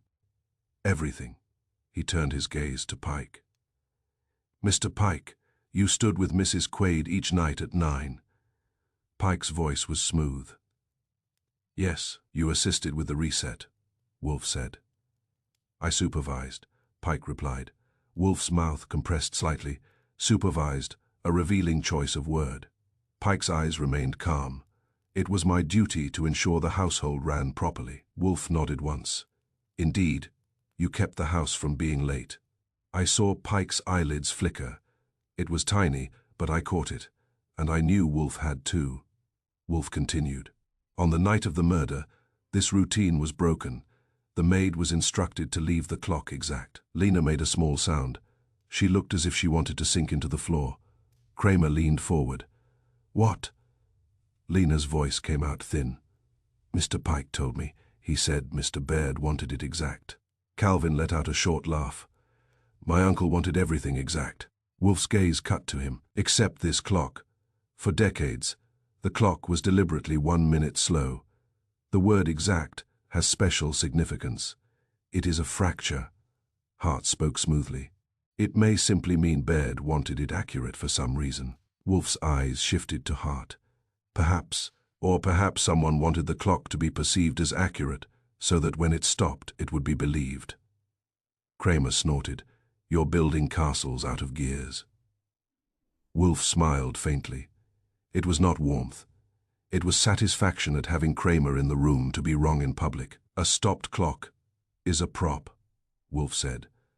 "The question is, who needed the stage lighting changed?" He leaned forward slightly. The hall lights were dimmed at 8:45. The stair landing window was opened, contrary to routine. The clock was not reset to remain slow. The key was removed, then replaced incorrectly. Calvin lifted his eyebrows. "Incorrectly." Mabel's voice came from her chair, blunt. "The key faces inward on the hook, always. Last night it faced outward." Ruth stared at her. "What are you talking about?" Mabel turned to Ruth with a look that contained years of kitchen contempt for drawing. "Room ignorance. You never watched. Pike watched. Pike always turned it inward. Last night it was wrong." Ruth's face tightened.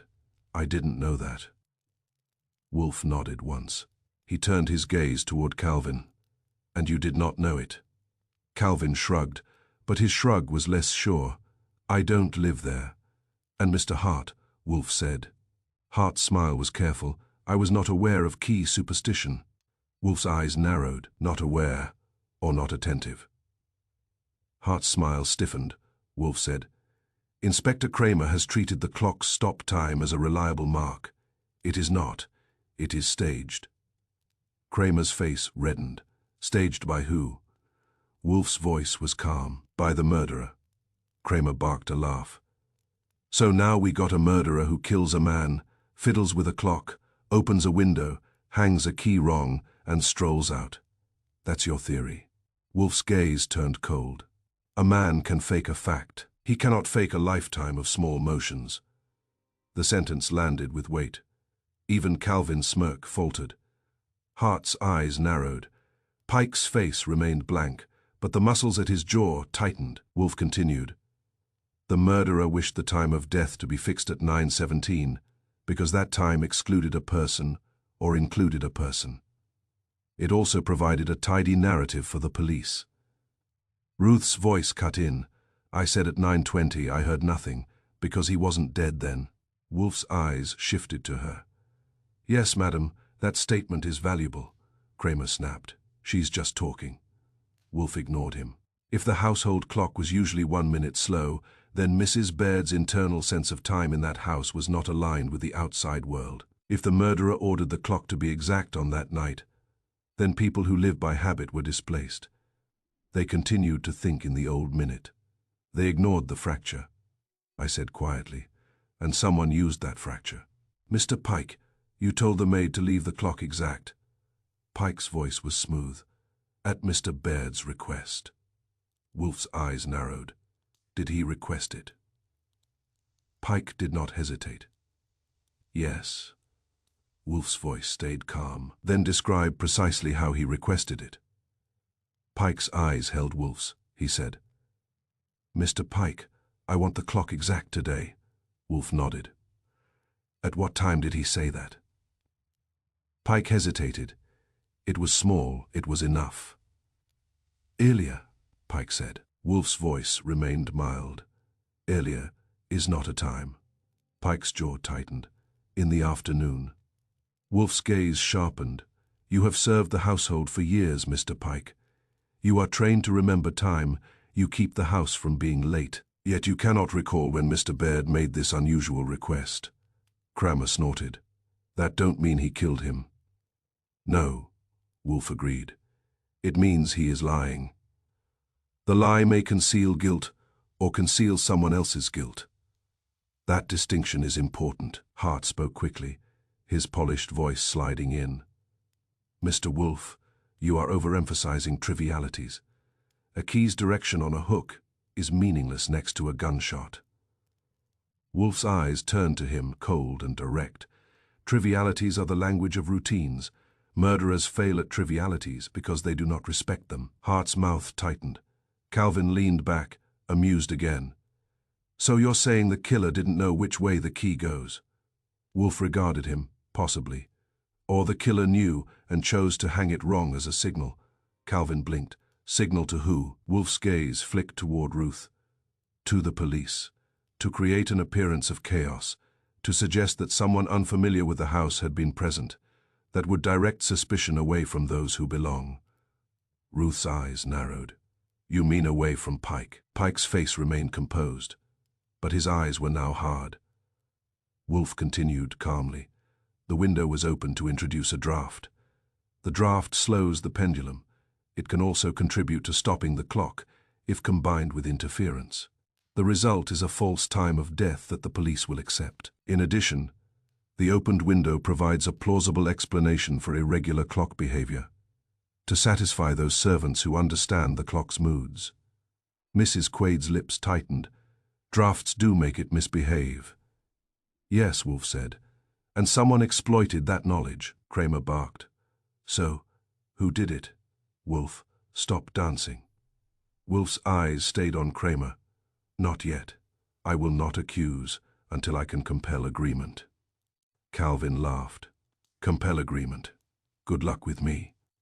Wolf's gaze cut to him. You are a beneficiary of other people's patience, Mr. Baird. You have been cut out of the will, and your alibi is a club where men sign in carelessly and slip out quietly. Your luck is in decline.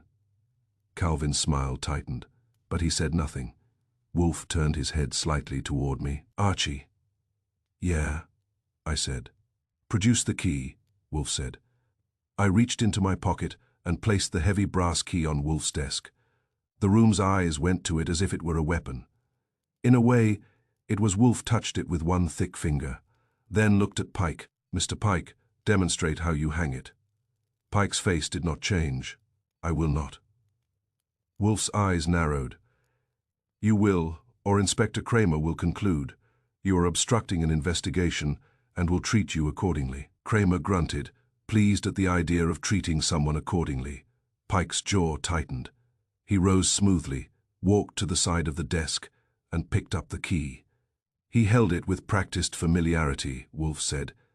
Hang it as you do at the Baird house. Pike looked at the wall hook near Wolf's coat stand. It was not the Baird hook, but Wolf had had one placed earlier in the day, which told me he had been planning this little humiliation, with the calm pleasure of a man arranging a chess trap. Pike hung the key, it faced inward.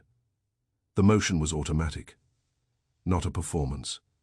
It was something his muscles knew. Wolf's eyes stayed on Pike's hand. Thank you.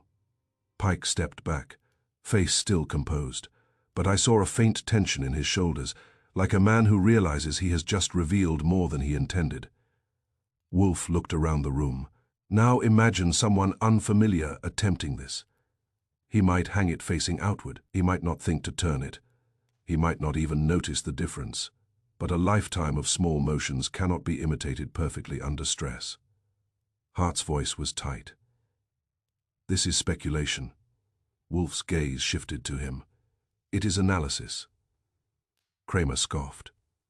It's a parlor trick. Wolf smiled slightly. A parlor trick would be entertaining. This is simply effective. He leaned back, hands resting on the desk. The murderer broke the habit deliberately. He ordered the clock to be exact to make its stop time credible. He opened the window to create a draft and an excuse. He removed the key to stop or adjust the clock, then replaced it. In doing so, he either failed to mimic the key, hanging ritual correctly, or he mimicked it badly on purpose. Ruth's voice was low, and that proves I didn't do it. Wolf's gaze softened a fraction. It strongly suggests you did not. You did not know the ritual. You did not manage the hall. You did not keep the house from being late. Pike's eyes snapped toward Ruth, then away. Wolf's tone turned sharper. The killer is among those who had both motive and access to that ritual. Access to the hall at 9, access to the key, access to the window, access to the staff who obey. Kramer leaned forward, impatient. Name him. Wolf looked at him. Soon. The room held its breath. Calvin's smirk was gone now, replaced by a wary look. Hart's polished calm had developed cracks. Mrs. Quaid looked offended and frightened. Lena looked ready to cry. Mabel looked ready to hit someone with a skillet. Pike sat very straight, face still composed, but his hands were now clasped tightly in his lap, as if he were holding himself together by force. Wolf's voice dropped slightly, and that made it more dangerous. We will discover who learned the habit and who pretended not to. He paused, then added, almost casually, and we will discover who needed Clayton Baird dead before he could sign a document that would make a parasite starve. Calvin's eyes flashed. Hart's mouth tightened. Pike's gaze remained fixed on Wolf. Kramer grunted. You're enjoying this. Wolf's eyes turned to him. No, Inspector, enjoyment is for children. This is merely order being restored. Archie telephoned Mr. Lon Cohen and asked him to bring the evening paper. Then call the Baird house, coordinate with Inspector Kramer, and have the grandfather clock delivered here under a signed receipt. Kramer barked. You can't do that without paperwork. Wolf's eyes remained calm. I can, and I will. A clock is portable. So is evidence, when it's moved under written consent and police supervision. Kramer started to protest again, then stopped, because the room was already leaning toward Wolf's certainty, like iron filings toward a magnet. As the gathering broke into mutters and angry stares, Wolf lifted his beer again and looked almost content. I sat there, watching the faces, watching the little cracks, and I realized Wolf had just done something cruel and brilliant. He had turned 917 into a hated number. Now all he had to do was wait for the person who needed it to speak up to defend it. Chapter 9, Wolf has a pleasant way of setting a trap. He does it as if he were arranging flowers, calm, deliberate, and faintly annoyed that the world requires him to bother. After he announced the grandfather clock would be delivered to the brownstone, the room buzzed the way a room buzzes when people realize the furniture has become evidence. Kramer objected out of habit. Calvin Baird sneered out of reflex. Miles Hart tried to look reasonable out of self-preservation, and Owen Pike sat very straight, which for a butler is the same thing as shouting Wolf, let the noise rise and spend itself. He can wait out a riot the way he waits out a kettle, because he knows both are governed by pressure and timing. When it quieted, he said mildly, Inspector Kramer, you may find it useful to listen now. Kramer bristled. I've been listening. I'm listening to a fat man play clock games while a widow sits in trouble. Ruth Baird's eyes flashed, but she said nothing. She had learned the value of silence from her husband, and now she was learning it from Wolf. Wolf nodded once. Your widow is in trouble because you accepted a prop as proof. We will remove the prop and observe what remains. Hart cleared his throat. His voice was smooth, but it had grown tight at the edges. Mr. Wolf, this is becoming absurd. You are treating household superstition as if it were ballistics. Wolf's gaze shifted to him. Superstition is irrelevant. Routine is relevant. A man's death is not an isolated act. It is a disruption of routine. Calvin Baird laughed lightly. My uncle disrupted plenty of routines. That was his hobby. Wolf regarded him. Your uncle disrupted routines by choice. Last night his routines were disrupted by force. Calvin's smile thinned, but he said nothing. Wolf leaned back slightly, the picture of comfort. Archie, read again the portion concerning the hall. I sighed internally and obeyed externally. At 8:45, the hall lights are dimmed. At 9, the clock is reset. The stair landing window is closed before the reset to prevent draft. The key is hung on the hook facing inward. On the night of the murder, the maid was instructed to leave the clock exact. The window was found cracked open after the crime. The key was displaced. Wolf nodded. Thank you. He turned his attention to the room as if examining a row of jars. Now, I will offer you a fact. Kramer's eyebrows went up. Finally, Wolf's voice was calm. The bullet that killed Clayton Baird was fired from the hall and ricocheted into the library. It was nonsense. Wolf knew it, and I knew it. He wasn't offering a theory, he was offering a hook, and waiting to see who bit. The words landed with a soft thud. They were absurd. They were impossible. They were a gift, wrapped in nonsense. I saw it immediately, because I have watched Wolf lie before, and he does it the way a surgeon cuts, clean and purposeful. Kramer's mouth fell open. That's crazy. Ruth Baird stiffened. Ellen Quaid made a small, shocked sound. Lena Ortiz's eyes went wide. Mabel Trent looked ready to throw something. Calvin's expression flickered from amusement to uncertainty. Miles' heart reacted differently. He leaned forward, his smooth face sharpening, and blurted, "Impossible." The shot came from inside the library. He froze. It happened so fast you could miss it if you were not watching, which is why Wolf always watches. Hart's eyes went wide for a fraction of a second, and then he tried to pull the words back into his mouth as if they were poison. Wolf did not move. He simply looked at Hart, and the stillness in his gaze was like a hand closing around a throat. Kramer stared at Hart. "How the hell do you know that?" Hart swallowed. His polished calm tried to reassemble itself. Because that's obvious. The wound, the angle, any man could assume. "You said it came from inside the library." Hart's jaw tightened. I meant that's the likely conclusion." Wolf nodded once, as if being patient with a child. "Mr. Hart, you were not present when the body was found." Hart's eyes darted. "You had access to reports," Wolf said. "Inspector Kramer, did you show Mr. Hart the report stating the shot originated inside the library?" Kramer's face reddened. "Number, I did not." Wolf's eyes remained on Hart. "Then your knowledge is either derived from a source you have not named, or from your own observation." Hart's hands clasped together tightly, knuckles whitening. "This is ridiculous." Wolf's voice remained calm. "It is not ridiculous. It is revealing." Calvin Baird tried to regain control by doing what he always did, which is to sneer at seriousness as if it were a lower-class habit. "This is what you do," Calvin said, leaning back. "You say something stupid, so someone corrects you, and then you pretend that makes you clever." Wolf looked at him as if Calvin had tracked mud across the rug. "Yes," Calvin blinked. That one word, spoken without apology, deflated his attitude for a moment. Wolf continued, "I am clever because men cannot resist correcting what offends their sense of competence, particularly men who wish to appear competent." Hart's face tightened. Kramer barked. "So you're saying Hart knew where the shot came from because he was there?" Wolf did not nod. He did not need to, possibly, or because he spoke with someone who was there, someone who wishes to protect him. We will discover which. Calvin scoffed again, trying to reassert his clubman's superiority. "So, now we arrest Hart because he has an opinion."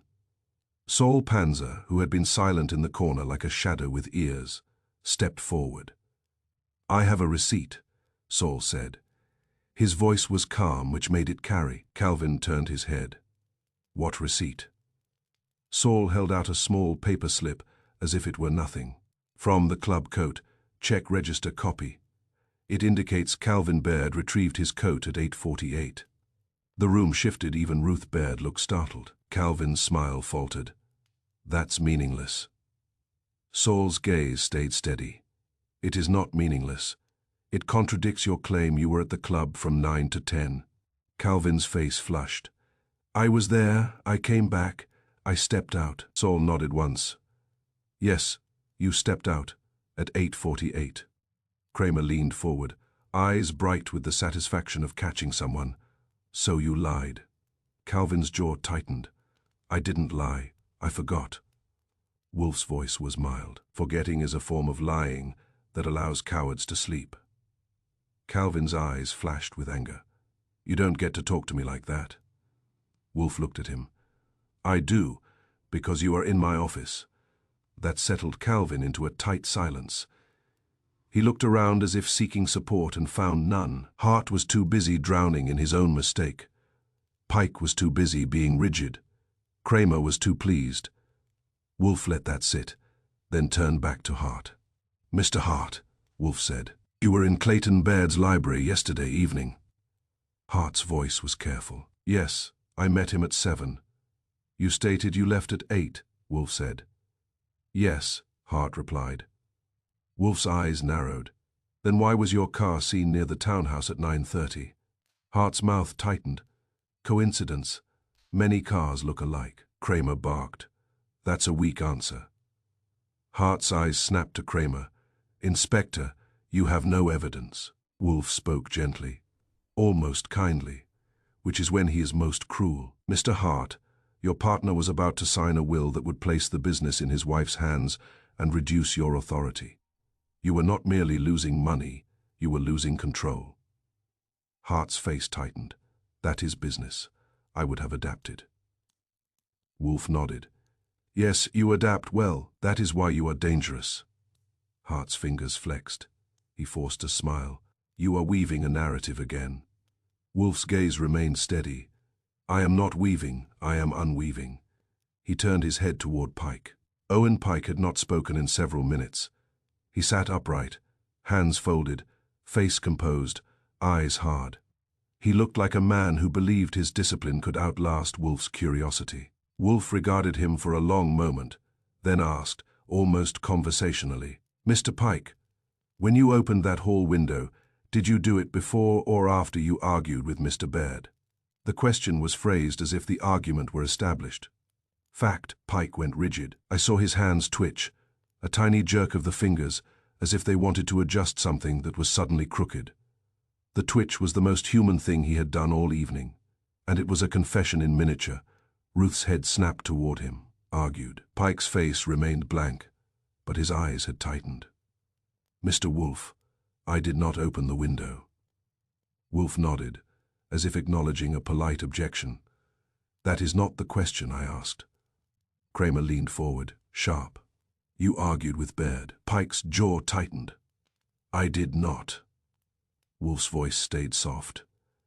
"You did because you were instructed to change a routine. The clock was to be exact.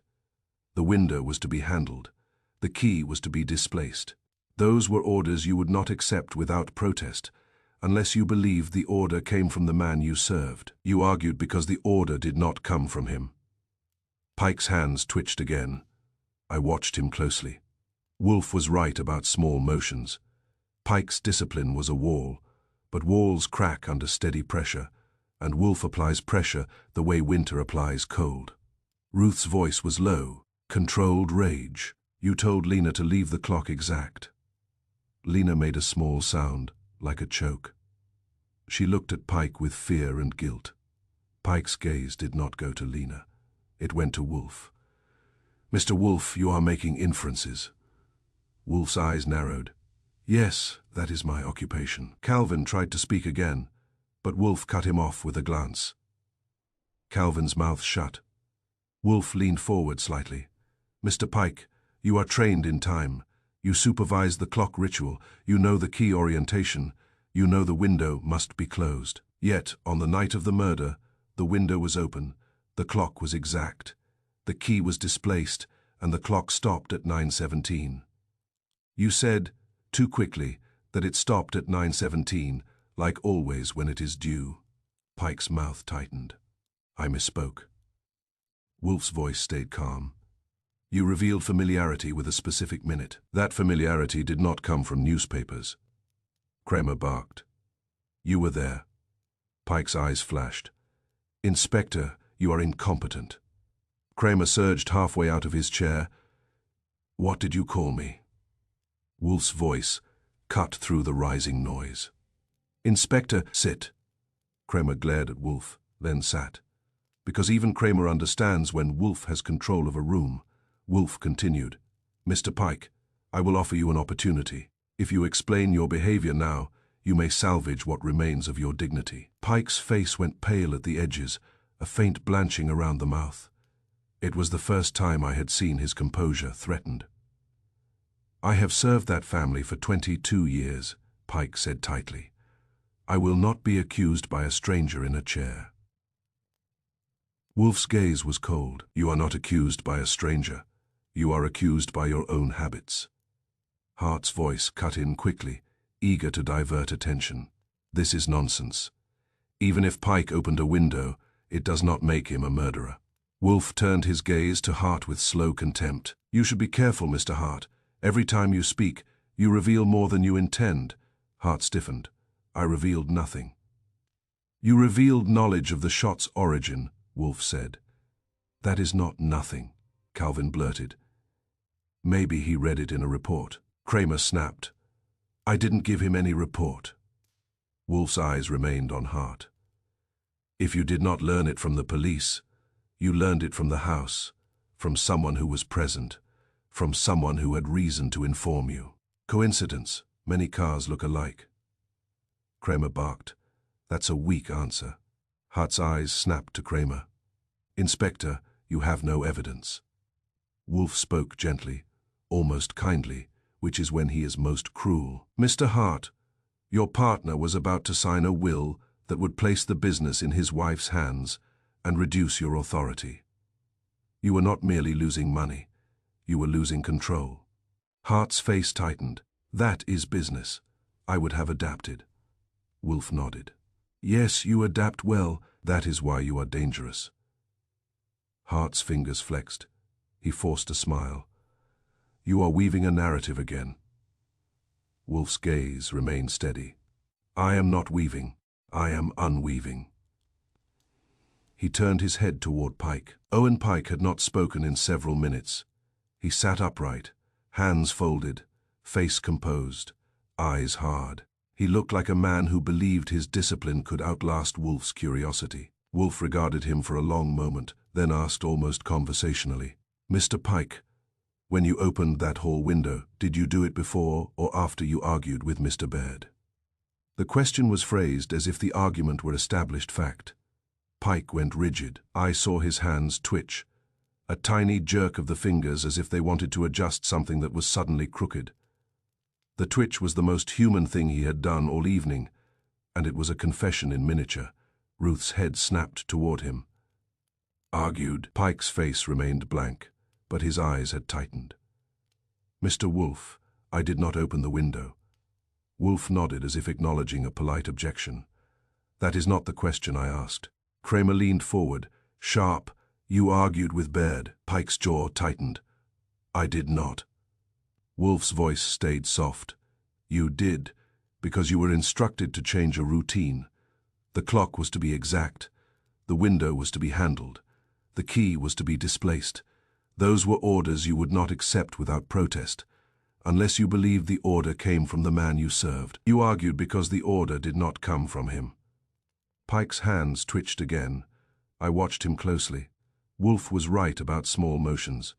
Pike's discipline was a wall, but walls crack under steady pressure, and Wolf applies pressure the way winter applies cold. Ruth's voice was low, controlled rage. You told Lena to leave the clock exact. Lena made a small sound, like a choke. She looked at Pike with fear and guilt. Pike's gaze did not go to Lena, it went to Wolf. Mr. Wolf, you are making inferences. Wolf's eyes narrowed. Yes, that is my occupation. Calvin tried to speak again, but Wolf cut him off with a glance. Calvin's mouth shut. Wolf leaned forward slightly. Mr. Pike, you are trained in time. You supervise the clock ritual. You know the key orientation.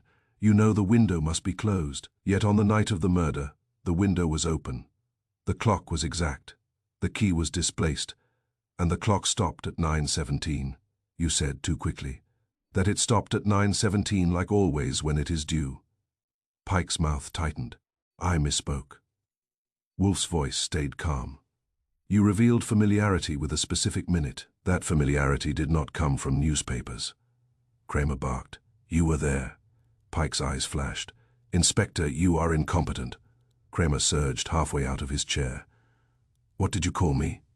Wolf's voice cut through the rising noise. Inspector, sit.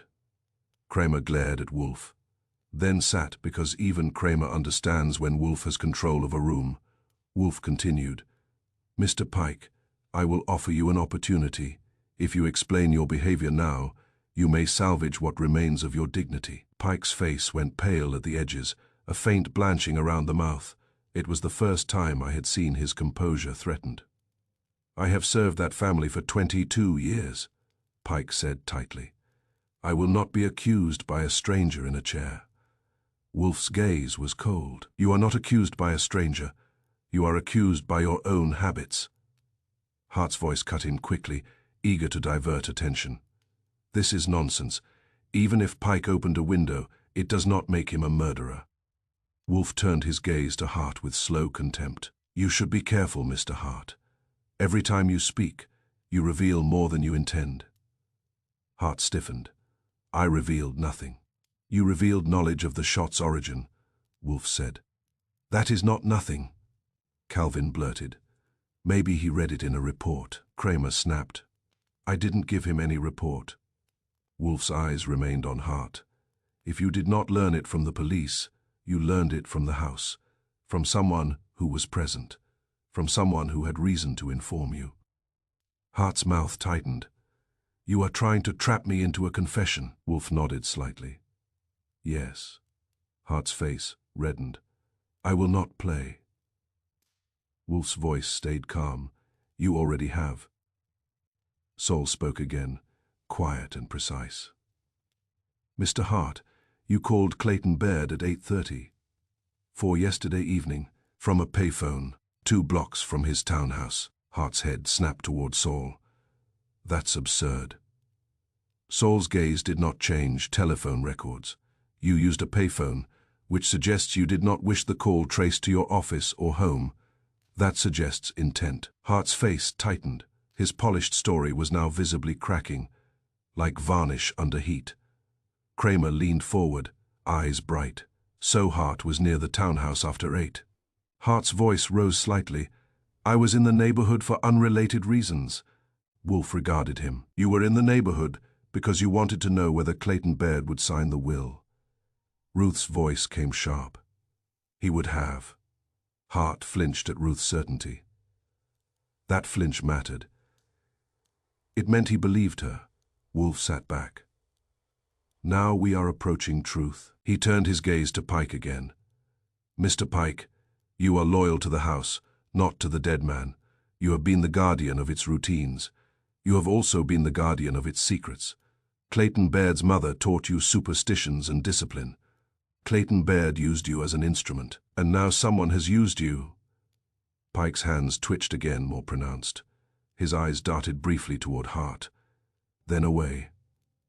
I felt my stomach tighten. That dart was not friendship. It was recognition. Wolf's voice stayed soft. "You were ordered to change the clock to exact. You complied. You were ordered to open the window. You complied. You were ordered to remove the key. You complied. You were ordered to stage the time. You complied. You argued with Mr. Baird because you could not argue with the person who truly ordered you." Pike's jaw clenched so hard, the muscle jumped. Kramer barked. "Who ordered you?" Pike's eyes flashed, then went dead. "No one ordered me." Wolf nodded slowly. "Very well. Then you did it for yourself. That is also possible." Ruth's eyes widened. "You?" Calvin leaned forward, eager. Now that the accusation might land on a servant instead of him, of course the butler did it. "That's perfect." Wolf's gaze cut to Calvin. Silence. Calvin froze, shocked that anyone would command him. Wolf continued, "There are 2 ways this ends. Either Mr. Pike speaks, and we identify the true architect, or he remains silent, and we identify him as the murderer, and allow the law to treat him accordingly. In either case, Mrs. Baird will be exonerated." Kramer said, "Harsh. You can't exonerate anybody. That's my job." Wolf looked at him. "It is your duty. Do not confuse duty with ability." Kramer's face reddened again, but he said nothing. Pike's hands were clenched now, the discipline failing at the edges. He stared at Wolf with something that might have been hatred, or might have been fear, or might have been both. Wolf's voice softened further, and the softness was the most dangerous part. "Mr. Pike, when you opened that hall window, did you do it before or after you argued with Mr. Baird?" The question came again, the same, steady, relentless. Pike's fingers twitched, and I knew we had reached the part where habits betray the mind. Because a man can hold his face still, but he cannot hold his lifetime of small motions still, when the wrong question touches the right nerve. Chapter 10. Wolf laid it out clean. He did not raise his voice. He did not wave his hands. He did not indulge in the cheap theatrics Kramer likes to accuse him of. Wolf simply arranged the facts in the only order that made sense, and let the guilty man discover there was no place left to stand. Owen Pike sat rigid in the chair opposite Wolf's desk, hands clenched in his lap, fingers twitching in small betrayals. He had tried to keep his face as blank as a polished plate, but the blankness had begun to crack. It is difficult to maintain dignity when your habits are being used as evidence. Wolf looked at him for a moment, not with anger, not with pity, but with the mild contempt he reserves for incompetence, dressed as pride. "Mr. Pike," Wolf said, "you have served the Baird household for 22 years. During that time you have managed its routines, supervised its servants, and handled its accounts." Pike's mouth tightened. "I handled household matters." Wolf nodded once. "Yes, household matters, the sort that allow small sums to be diverted without immediate notice, the sort that can be justified as harmless." Ruth Baird's head lifted slightly. "Diverted." Calvin Baird leaned forward, suddenly attentive. Miles Hart's eyes narrowed. Ellen Quaid stiffened as if insulted on behalf of cleanliness. Pike said stiffly, "I have stolen nothing." Wolf's gaze stayed steady. "Of course you have. Not in the crude manner of a burglar, in the refined manner of a trusted man who believes a small theft is not theft if it can be explained." Pike's jaw clenched. Wolf continued calmly, "You skimmed from household accounts. Small amounts. A rounding here, a discretionary expense there, a repair fee exaggerated, a supplier paid twice with one payment redirected. You did it for years under the convenient fiction that it was harmless, that the Bairds would never notice, and that your loyalty entitled you to compensation." Mabel Trent made a low sound of disgust. Ellen Quaid's face went pale with offense. Lena Ortiz stared at Pike, as if seeing him for the first time. Ruth's voice was tight. "Clayton knew." Wolf nodded. "He did not know fully until recently. That is what changed." Pike's eyes flicked, and the flick was the first honest movement he had made all evening. Wolf said, "Clayton Baird was changing his will. He was placing the business in his wife's hands. He was reducing Mr. Hart's authority. He was cutting Calvin Baird out. But the portion that concerned you, Mr. Pike, was the audit clause." Hart's head snapped up. "What clause?" Wolf ignored him. "Clayton Baird intended to attach an instruction to the will requiring a complete review of household and business accounts. An audit you had reason to fear. He was not merely changing heirs, he was cleaning his ledgers." Pike's mouth opened slightly, then closed. Wolf leaned forward a fraction. "That audit would have exposed you. Your small, harmless excuses would have been brought into daylight, where they become what they always were, theft." Kramer barked. "You got proof of that?" Wolf's eyes shifted to Kramer briefly. "Yes, Mr. Panzer." Saul Panzer stepped forward and placed a slim folder on Wolf's desk. Wolf did not open it. He did not need to. He simply tapped it once. "Copies of household account discrepancies," Wolf said.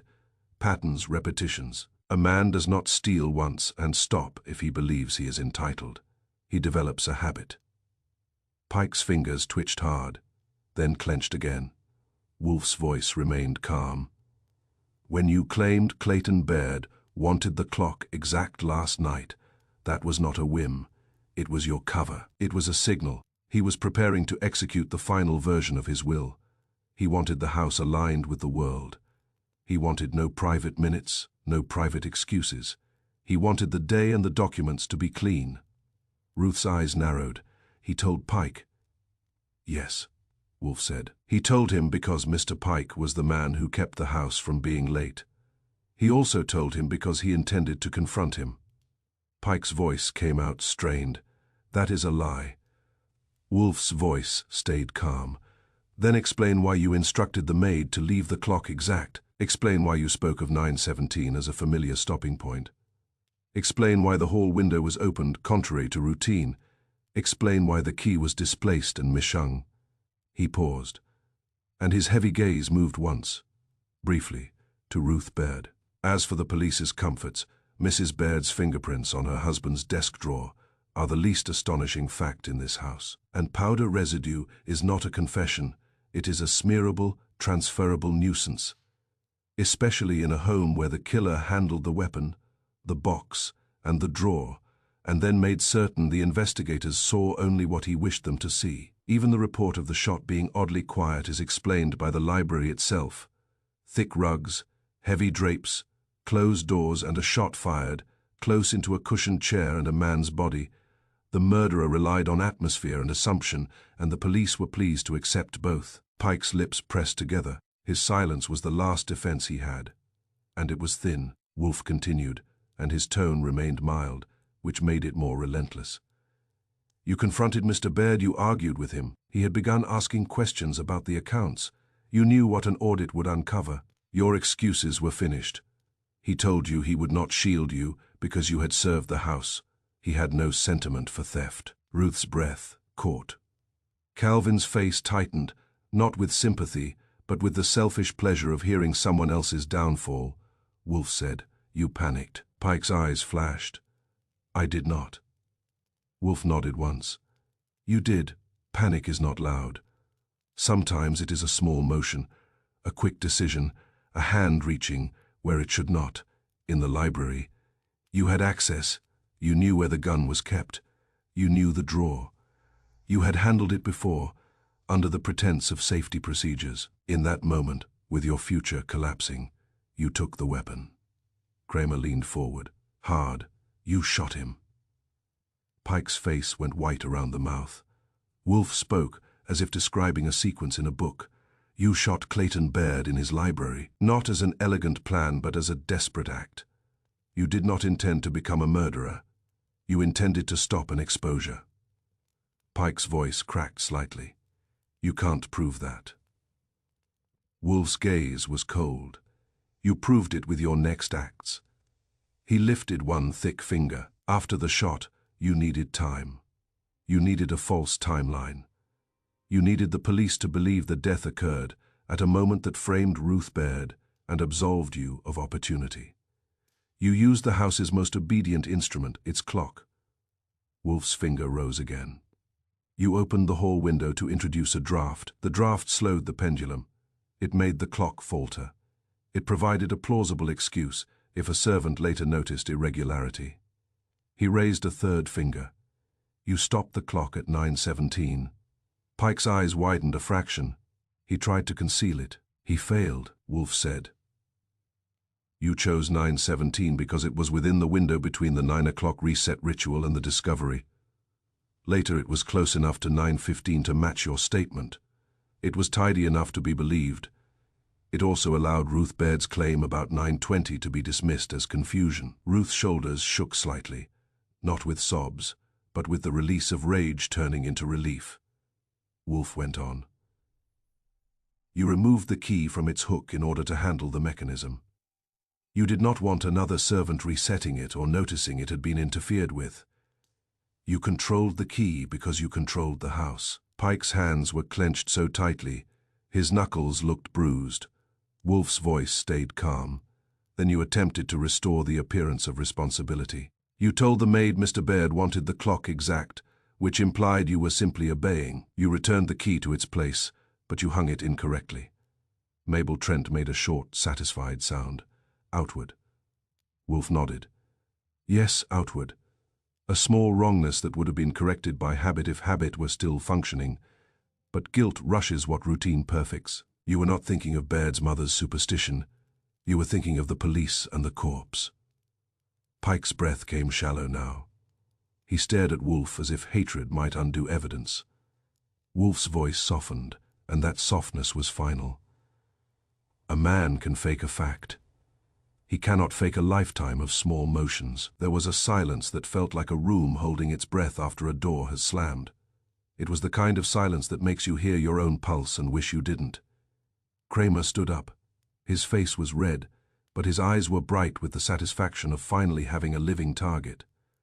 "All right," Kramer growled. "Pike, you're coming." Pike's chair scraped as he surged to his feet. For a moment I thought he might try something stupid like lunging or running. Men who have spent their lives controlling a house sometimes believe they can control a room too. Saul shifted slightly. I shifted too, because I prefer not to be surprised by stupidity. But Pike did not run. His shoulders sagged, a collapse that was almost graceful. Kramer snapped cuffs on him with the rough pleasure of a man putting an ending on paper. As Pike was hauled toward the door, he turned his head once, eyes fixed on Ruth Baird. It was not apology. It was not remorse. It was the look of a man who resents the person who will survive him.